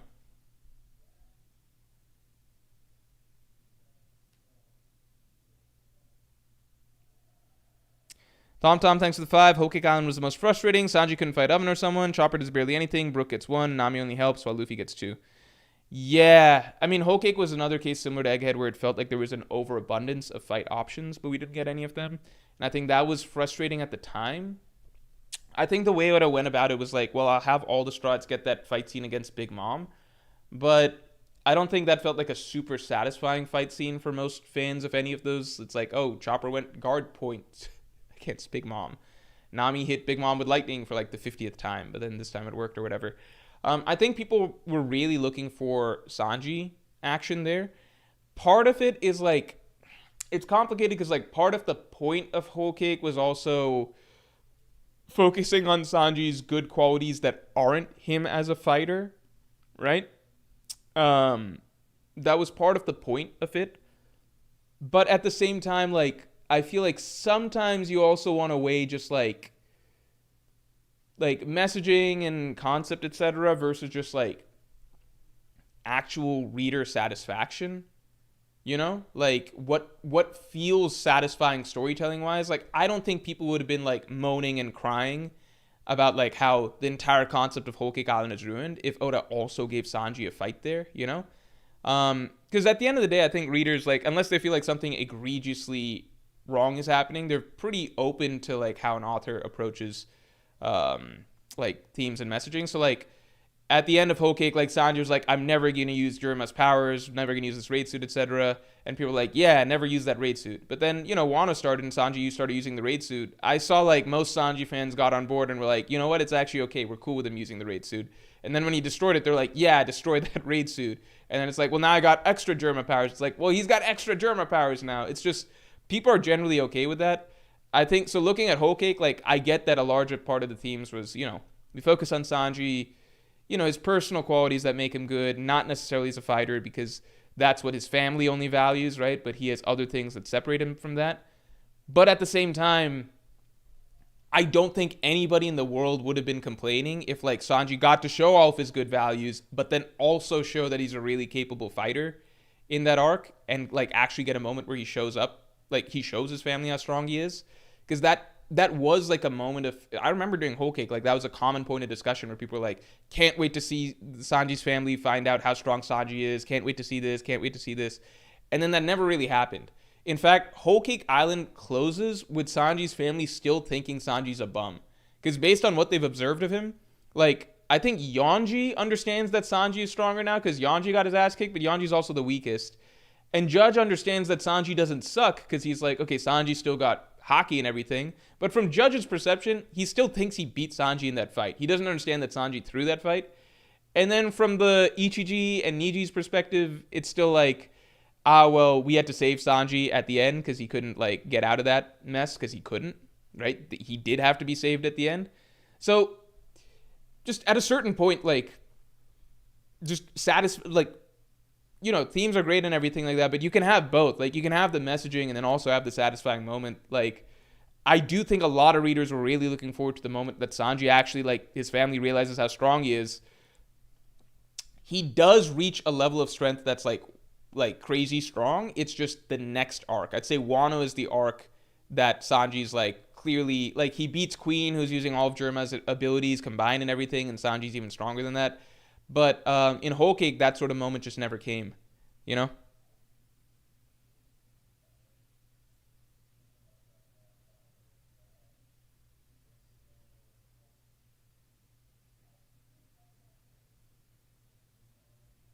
Theo says, to be honest, one of them got off screen and still coping. Yeah, Yonji got beat up by Sanji, but like it was established kind of early on that Yonji kind of just sucks. Like Yonji's introductory scene was like Reiju kicking him off the boat or whatever. So like really the ones that Sanji was looking up to and being bullied the whole time by, it was all three of them, but like Ichiji and Niji were like the two really strong ones. And like Whole Cake Island ends with like Judge, Ichiji, and Niji, especially Ichiji and Niji, still thinking Sanji is weak and a bum. So it's just not as it's kind of frustrating because I think One Piece also does like it's one of my favorite things in One Piece is like Oda really likes setting up scenes where like characters get underestimated and like made fun of for like appearing weak or whatever. And then Oda's really good at like doing a reveal scene that feels really like cool, where like it's like, holy shit, they were way stronger than we thought. Like Oda does it so many times, like Luffy and Bellamy, right? Like iconic scene, you know? Even something as simple as like Zoro tossing Kitetsu in the air when like that guy thinks he's really weak or whatever, right? Like how many times in the story do we get like a really satisfying moment where like a character thinks that Luffy's really weak and is like making fun of Luffy or whatever for being weak, and then it's revealed that he's really strong, you know? I feel like that's a recurring thing in One Piece that's always fun to see. So like you're reading Whole Cake and you're like, I can't wait till Sanji's family gets to see just how strong Sanji is, and then we get to the end of Whole Cake and it's like, maybe he's not that much stronger than his family. Because I think you could make the argument actually that like by the end of Whole Cake, you could make the argument that Sanji hasn't shown anything by the end of the arc at any point that shows he's above Ichiji or whatever. Because Ichiji was actually pretty strong. Like Ichiji kind of like stomped Oven pretty easily. Marco Saint, thanks a lot. Don't worry. Now that we're in Goon Piece with the Goon Valley flashback, Sanji's finally going to get what he deserves. Also, I think you might have missed my last super. Oh, shit. I got 3 to catch. Hold on. Wait, I missed a few. Hold on. Let me catch these. Prophet Glutton, thanks for the 5. Wait, hold up. Are you saying this past episode was the first time he was supposed to block Kizaru's beam and they didn't animate it? Is Toei that foul? Yeah, I think it's really bad. I could see one argument for it, right? If we want to be really, like, give Toei a ton of grace, I think I could see one argument for it, which is I think it's weird on Oda's part that he had Sanji, because the scene of Sanji blocking Kizaru's beam is, it's probably Sanji's best feat post-time skip, I think. And it's one that Oda makes a big deal out of, right? Like, he wants to draw attention. It's like, oh, it's so cool that Sanji blocks Kizaru's beam. Like, he gets a badass line. He makes Kizaru, of all people, have this, like wow reaction, right? That's a really cool scene and moment. It's possible Oda didn't even, it's weird that Oda already had Sanji do that feat, like, casually and kind of, like, in a really, not highlighted format in the background of another panel, basically. So it's arguable that Toei recognizes that it's kind of weird to have Sanji do this very special feat in a, like, kind of offhand way on the side, but then have him repeat that feat later on, but then this time make a big deal out of it. So I could see the argument that Toei just recognizes that, like, it's cooler if the first time that we see Sanji blocking a laser and realizing that a laser can just be straight up, like, blocked is in the scene that actually highlights it. You see what I'm saying? So I could see that argument. This is not a great example, but it'd be kind of like if, you know, you saw Zoro, like, in, like, some random throwaway scene or something like that, cutting steel at one point in Alabasta, and then later on he cuts steel against Mr. One, and it's a big deal. That's a poor analogy.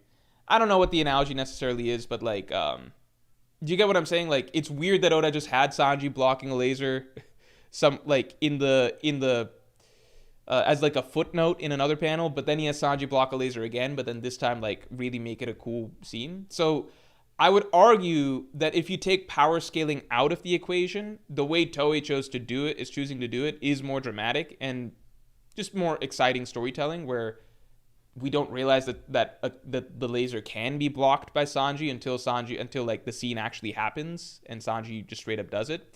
So I'd argue that if you take the power scaling and, like, respecting Sanji stuff out of the equation, Toei's doing the better dramatic storytelling move. But if you view it from the lens, which I think at this point we have like a large amount of evidence that Toei just also likes to do Sanji dirty, then I look at this scene with like a bit of like skepticism, like maybe Toei just didn't want to animate Sanji doing something cool. Anyway. Narukami says, I'm gonna be serious. I'm gonna be honest and not be a hater, but I seriously don't understand how it's a big feat. I think it's weird because like, I think part of it, like the Sanji blocking the laser thing. So I think part of it is that like we had technically never seen it happen before, but I think at some point or another, people probably just assume that like, yeah, characters could block lasers because we've already seen stuff like, you know, characters cutting fire and blocking fire and stuff like that. Like, just because we hadn't explicitly seen a character block like a laser at some point or another, I think like, you know, the power scaling, the story got so crazy that I'm sure that a lot of readers just assume that, oh yeah, like, of course any of the monster trio could like block a pacifista laser or something like that. But if you really think about it over the course of the story, that's very like, not even rare. Characters don't do it. The only time we'd explicitly seen like lasers blocked was Marco against Kizaru's first attack. And so that might add some, you know, some perspective to like maybe it might have been also the fact that subconsciously we all feel like, yeah, we've probably seen at some point or another lasers block, like, you know, Marco or whatever. But I think Oda wanted to draw attention to the fact that like what Sanji did was different than Marco in that like Marco essentially, they both blocked the lasers, but like how they did it is different. And so Oda's drawing attention to like, oh, Sanji's able to do it without like a devil fruit type ability or like regeneration. Like he's just able to cancel out a laser, which I suppose is like from Oda, like from Oda's perspective, I think he's always tried to hype up lasers as being important, but they're also so commonplace that like we kind of just assume that they're not that big of a deal in the grand scheme of things. But Oda's kind of reminding us that no, it is very hard to block this kind of attack. And like Sanji's the first character to explicitly do it. Because if you look, even in Luffy's fight versus Kizaru, Luffy never blocks one of Kizaru's lasers. He eats a laser, so you could view that as like Luffy, he eats a laser and then turns into like a laser light show, so that's kind of like his Toon Force kicking in. But Luffy never just straight up like blocks or deflects the laser. I think he gets hit by one and is made to spin around, but he doesn't ever do exactly what Sanji did. Marco Saint said, I think Shaki's going to become friends with rocks and they're attacking God Value to save a friend. It's not just simping, I mean. Lol. Akin to Marineford War. It just doesn't seem as tense because they're all very cocky. Yeah, I mean, I can even add that into predictions. Rocks and Shaki become genuine friends.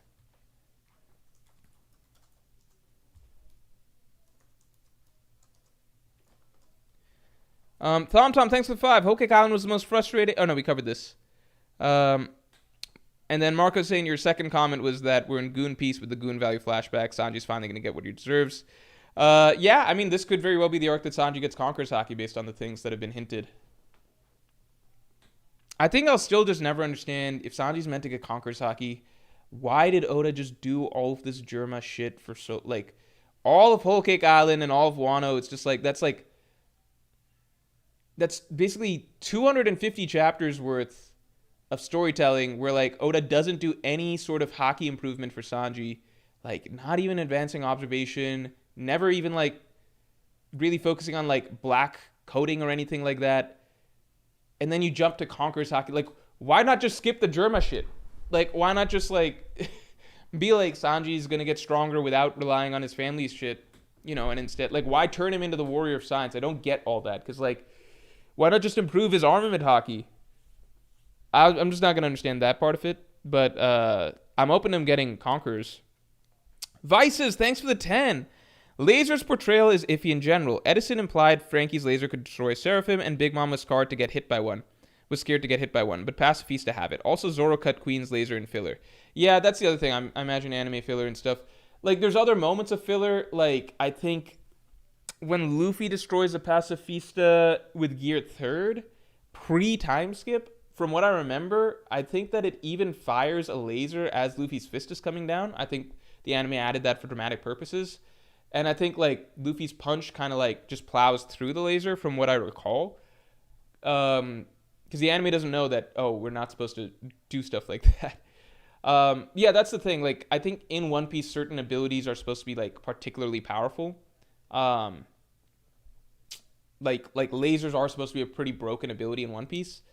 Because it's a world of characters that do like physical combat and stuff. So like lasers are kind of like a Dragon Ball Z type ability that's being transposed into One Piece. So I think Oda likes keeping that idea that lasers are particularly special. But it is just weird that Frankie can casually do these lasers and stuff like that, and that like they're like, remember like Sanji, like, so a quick example is this. You remember when Sanji's like they're trapped in that room that Caesar created, right? And Sanji's trying to kick down the walls and get out. And like, this is Sanji, like third strongest Straw Hat. And it's implied to be the same material that even Whitebeard's Gura Gura no Mi couldn't damage, right? And then Sanji's like, get back, let me use a laser. And then Sanji blows it up. So it's kind of crazy because it's just like random pacifista fodder have these weapons on them. And they're like some of the most powerful abilities on the planet, but it's so commonplace. You know, fucking Frankie has it. Marco Saint says the Germa stuff is like Zoro getting Enma. I don't know, it's not even close to the same. Because like, if you look at Zoro, right? If you look at like everything from Dressrosa all the way through Wano, right? It's a steady progression of like Haki focus, right? Like Dressrosa is the first time we're showing like Zoro finally using black coating on his swords, and like we're getting flashbacks to his training of Haki with Mihawk and everything like that. Then in Wano, the first part is basically like Zoro getting to Enma, and now Enma, we get a long, like, Enma is a tool to help Zoro develop his Haki, right, at the end of the day. So Enma is part of Zoro's Haki growth, right? So Dressrosa already showed, like, okay, here's the full understanding of how far Zoro's come with Haki and the technique that he has right now. Then he gets Enma, and now he's able to draw more and more Haki out, and it's implied that basically now he's able to... if he couldn't before, now he's able to use Ryo consciously, subconsciously, or whatever, and then he's able to damage Kaido through that. Then we even get Ashura being debuted, and now it's being established that Zoro actually has Conqueror's Haki and everything like that, and can do attacks with that. Then the whole King fight happens, and the King fight is about him mastering, pulling out, or like learning to pull out his advanced Conqueror's Haki and start using that as an attack. And then it gets his King of Hell mode. Like, all of Zoro's writing has been Haki focused. Enma's just like a mechanism to help facilitate that, right? Particularly, and Enma makes sense as a tool that Oda came up with because, in retrospect, because like ultimately Luffy and Zoro, both of their growth across post time skip has been entirely Haki focused. But Oda has less time with Zoro because Zoro's absent for Whole Cake. Zoro's just not going to get as much focus. Like Luffy's the one getting all the fights and stuff. So I think Oda included Enma as a little, like, he knew at the end of Wano, like, both Luffy and Zoro, they need to have advanced armament down, they need to be able to use advanced conquerors, Zoro should be, like tapping into his advanced conquerors and stuff like that. But Oda doesn't get enough time for progression with Zoro, so, like, whereas Luffy is put into Udon and he gets so much time, like, training first to learn advanced armament and learning about how Ryo works and stuff, and that segues into him. And Luffy already knows Conqueror's Haki, right? So Luffy's got the building blocks there. That all sets up nicely for Luffy to then awaken advanced Conquerors against Kaido. With Zoro, Oda just has less time and setup, so like to make the pace of growth feel believable, you get Enma Slit in there, not as like a way to, not as like a magic boost to Zoro's Haki, but just as a tool to force Zoro's Haki to come out a little sooner, right? So it's kind of just to keep pace with Luffy's developments, despite Zoro not getting the same exact training and amount of arcs of fights as stuff as Luffy. So Enma's just like a little, not a cheat code, but just a thing that drags, like a thing to explain how Zoro gets there a little bit faster. So ultimately, Luffy's growth, all Haki. Zoro's growth, all Haki, right? Enma being a thing, like a tool to help facilitate that. Sanji from fucking, like, day one all the way through Wano, through Egghead, like, no Haki difference. Sanji is the exact same level of Haki user right now that he was when he left Kamabaka Kingdom. That's kind of crazy to me. And it still has not been confirmed that he can do the black coating for sure, unless Oda really clears up that one X Drake panel or something like that. So that's kind of crazy to me. And it just feels like if he's gonna suddenly move Sanji to like being at Zoro's like forget Luffy's level, at Zoro's level of Conqueror's or like Haki and stuff, or even close. I'm just like, why didn't he like at least start doing some of the fundamentals for that, like in Whole Cake, or like at least in Whole Cake, just show how far he's come with Haki, show that he can do black coating or something like that. And then in Wano do something like, because the end result of Wano is that Sanji, like his final technique is like Ifrit Jambe, which comes from like his exoskeleton now being very hard. He talks about like, let's see. Ifrit is specifically, I'm gonna say it's this chapter, next chapter, right? So Ifrit comes about through, yeah. My exoskeleton, muscle, and speed, all of which increase strength, add the color of armament I've developed to the exoskeleton, and my legs are tougher, capable of supporting even hotter flames. So this whole thing, and then that produces Ifrit. So Ifrit is essentially like, his legs are not tougher thanks to the exoskeleton plus armament, right? If this is ultimately his power-up, why not just have Wano focus on, like, even if it's too early for Sanji to tap into Conquerors, why not just have Wano focus on Sanji getting better at armament, period? Because this is basically like his day one armament from the start of the post-time skip being at it. Like, he hasn't improved at his armament at all, right? It's thanks to the exoskeleton plus the armament he already had that now he can do Ifrit. Why not just focus on, like, if you want to get Sanji to being able to do Ifrit, why not just write Sanji as, like, actually developing his armament Haki to become even stronger, to now you can be like, my armament Haki is so strong that now I can even do stronger, hotter flames, and then that's how he's able to do Ifrit. It felt like the exoskeleton is, like, almost an excuse to not progress Sanji Haki-wise, but still allow him to get power-ups.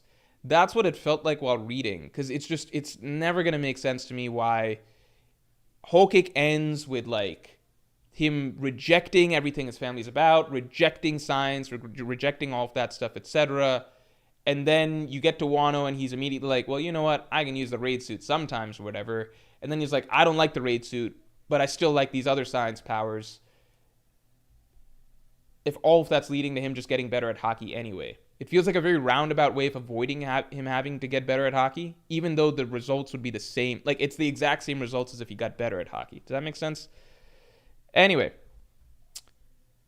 Andy Smith says, the fact that he knows the chapter off memory is so crazy. I legitimately, like, I'm not going to beat... I'm pretty good at One Piece trivia, but not at the level of someone like Tekking or Archer or something.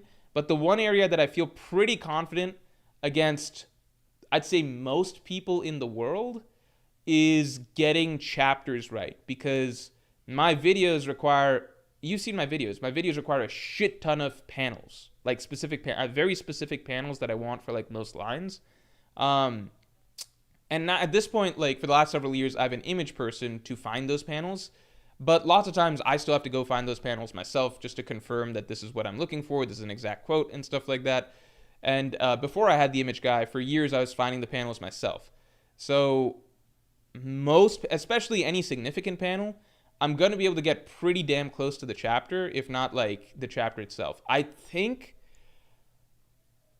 areas where I would be weak is more recent arcs, because I've had to revisit them less frequently, right? So like if you ask me something from like Egghead, I might have a bit more trouble. But I think if you give me like almost any moment in One Piece, I could get it within... I could either get like within like the chapter itself or within 5 chapters. I feel confident I'd be able to get it within 5 chapters. Some areas might be blurry. Like Marineford can be a bit blurry because like a lot of Marineford blends together in terms of it's just a continuous sequence of events. But like even with Marineford, I know certain things. Like I'm pretty sure chapter 570 is when Luffy does Conqueror's Haki at Marineford. Which probably means like around 560 is when Luffy and the Impel Down inmates come in. 576 is when Whitebeard dies. 577 is when Blackbeard reveals his like new ability. 580 is when Shanks comes in. Stan says in the world is crazy. I actually think that the only other person would probably be my image finder, because I think that it is, maybe there's some very upset... How do I say this? Because I think that I'm probably the only person who has to regularly find specific panels as their job. Does that make sense? So I know that there's people that obsessively read One Piece much more than I do. But I think when it comes to like, oh, I need to find like week in, week out, having to find specific panels, probably my image finder is the best in the world because he has to do it frequently. But I feel like nobody else has to do it as their job. So I think I'd be pretty damn close. Calvin says chapter 956. What's it about?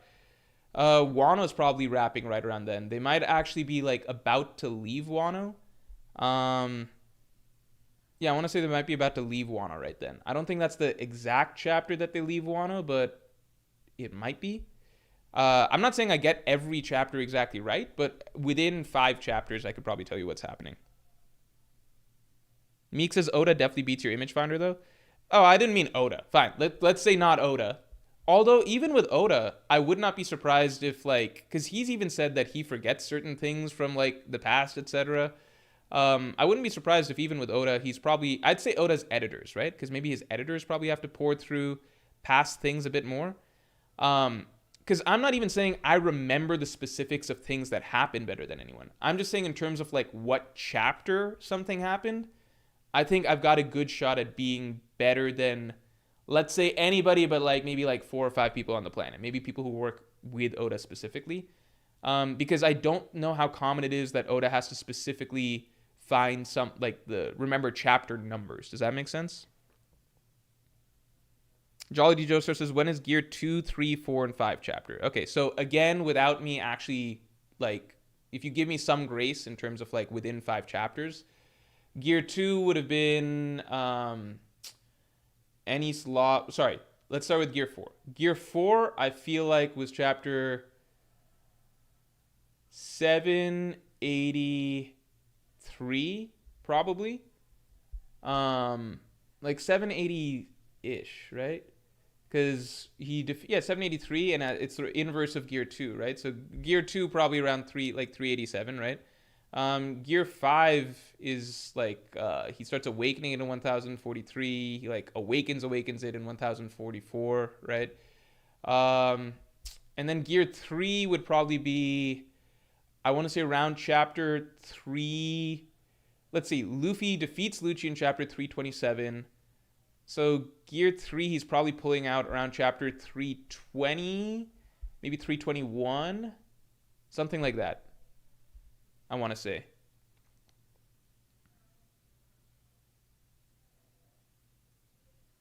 Narukami says, I believe Oda said he forgets attack names as he uses the wiki for that sometimes. Yeah, so like I'm saying purely, I'm not saying I remember everything in One Piece better than everybody. I don't. Like there's plenty of people better at trivia than me. I'm saying specifically when it comes to, if you ask me to find a specific chapter that something happened, I think I would win in a competition against anybody in the world. I think I got a good shot, except for my image finder and maybe some specific editors or like people other people whose job it is, I guess I would say. Kanal Dashawal, thanks a lot. My biggest issue with Egghead is Oda giving Zoro's potential moments like clashing with Kizaru or meeting Bonnie to Sanji. These could have fixed Zoro's post-time skip lack of writing. What do you think? I don't think those alone would have fixed Zoro's post-time skip lack of writing. I think there's so many other ways that you could work on that. Like, clashing with Kizaru would have been cool, and like Zoro would have come with some other line about like, I've grown a lot since then. The same way like Luffy said, like Luffy meets with Kizaru and he's like, we're 100 times stronger than back then, right?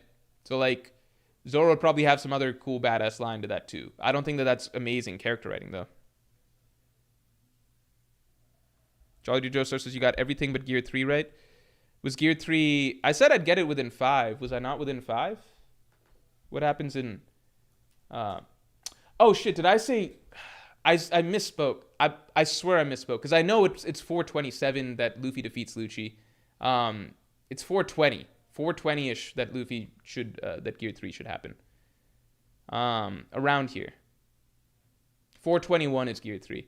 I swear on that I misspoke because I know when everything happens I know the ranges of all those chapters. I know obviously it comes after Gear 2 and everything, so that's embarrassing, but you guys know what I meant, right? 427, that's when Luffy defeats Lucci, stuff like that.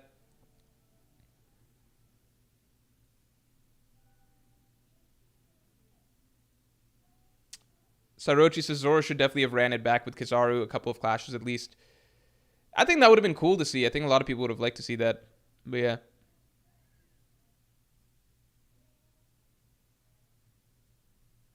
Zoro already clashed with Fujitora and nothing happened. Yeah, like that. Chapter 730.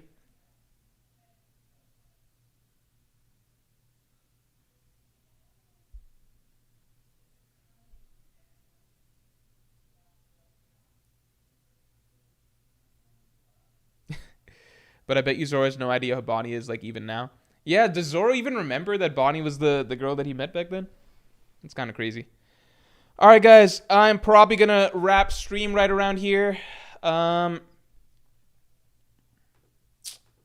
going to wrap stream right around here. I want to remind you all that you can go get these shirts. 2 more weeks to get these shirts. No, I keep saying 2 more weeks. It's not 2 more weeks. It's just till Friday. Friday the 22nd, you can get this shirt. Yeah, make sure to get it before they run out. The comment is pinned at the top. You can get it in black, like I have it here. You can get white. You can get orange, red. Yeah, you can get these shirts. So just make sure you get the shirts before they run out. I did also want to mention one other thing, just to give you all a heads up, because this is something that we did talk about on stream before. So we talked about Raid Shadow Legends as a sponsor. So we took a break from working with them because it was brought up to our attention that Plarium Games, which is the company that created Raid, is an Israeli company. We took some time. We looked into that. Plarium Games is no longer owned by an Israeli company. It has been bought by a Swedish company. And as of right now, 1,000-ish of its 1,300 employees are all Ukrainian. So now all of its offices, majority of its offices, are in Ukraine, as well as Spain and Poland. There is still one Israeli office left, which was the original office, but at this point, the majority of it's not an Israeli-owned company anymore. The majority of its employees are Ukrainian. It is, in general, mainly a Ukrainian company at this point. So we are going to be working with Raid again. I hope that works for you guys because we did do our due diligence. We did look into it. It is not what it initially seemed like, and you guys can check about that as well. I know that's a touchy subject, but I just wanted to clear that up. I didn't want people to be caught by surprise, but feel free to look into that as well. We are going to be working with Raid again. But at this point, I feel like considering the information that we have now, I don't think it's nearly the same as what we thought it was initially. So just wanted to give you guys a heads up. Hawkeye Fighter, thanks a lot. This is the final super. Rox already knows the One Piece. He reveals it to Roger and the others at God Valley Inc. And out of topic, Toei hates Sanji, right? I don't know if Toei hates Sanji, but like people do have their biases. They do, like, animation directors and stuff are gonna have their biases as well for characters that they like, better or worse. I did talk about earlier in this stream why I think that certain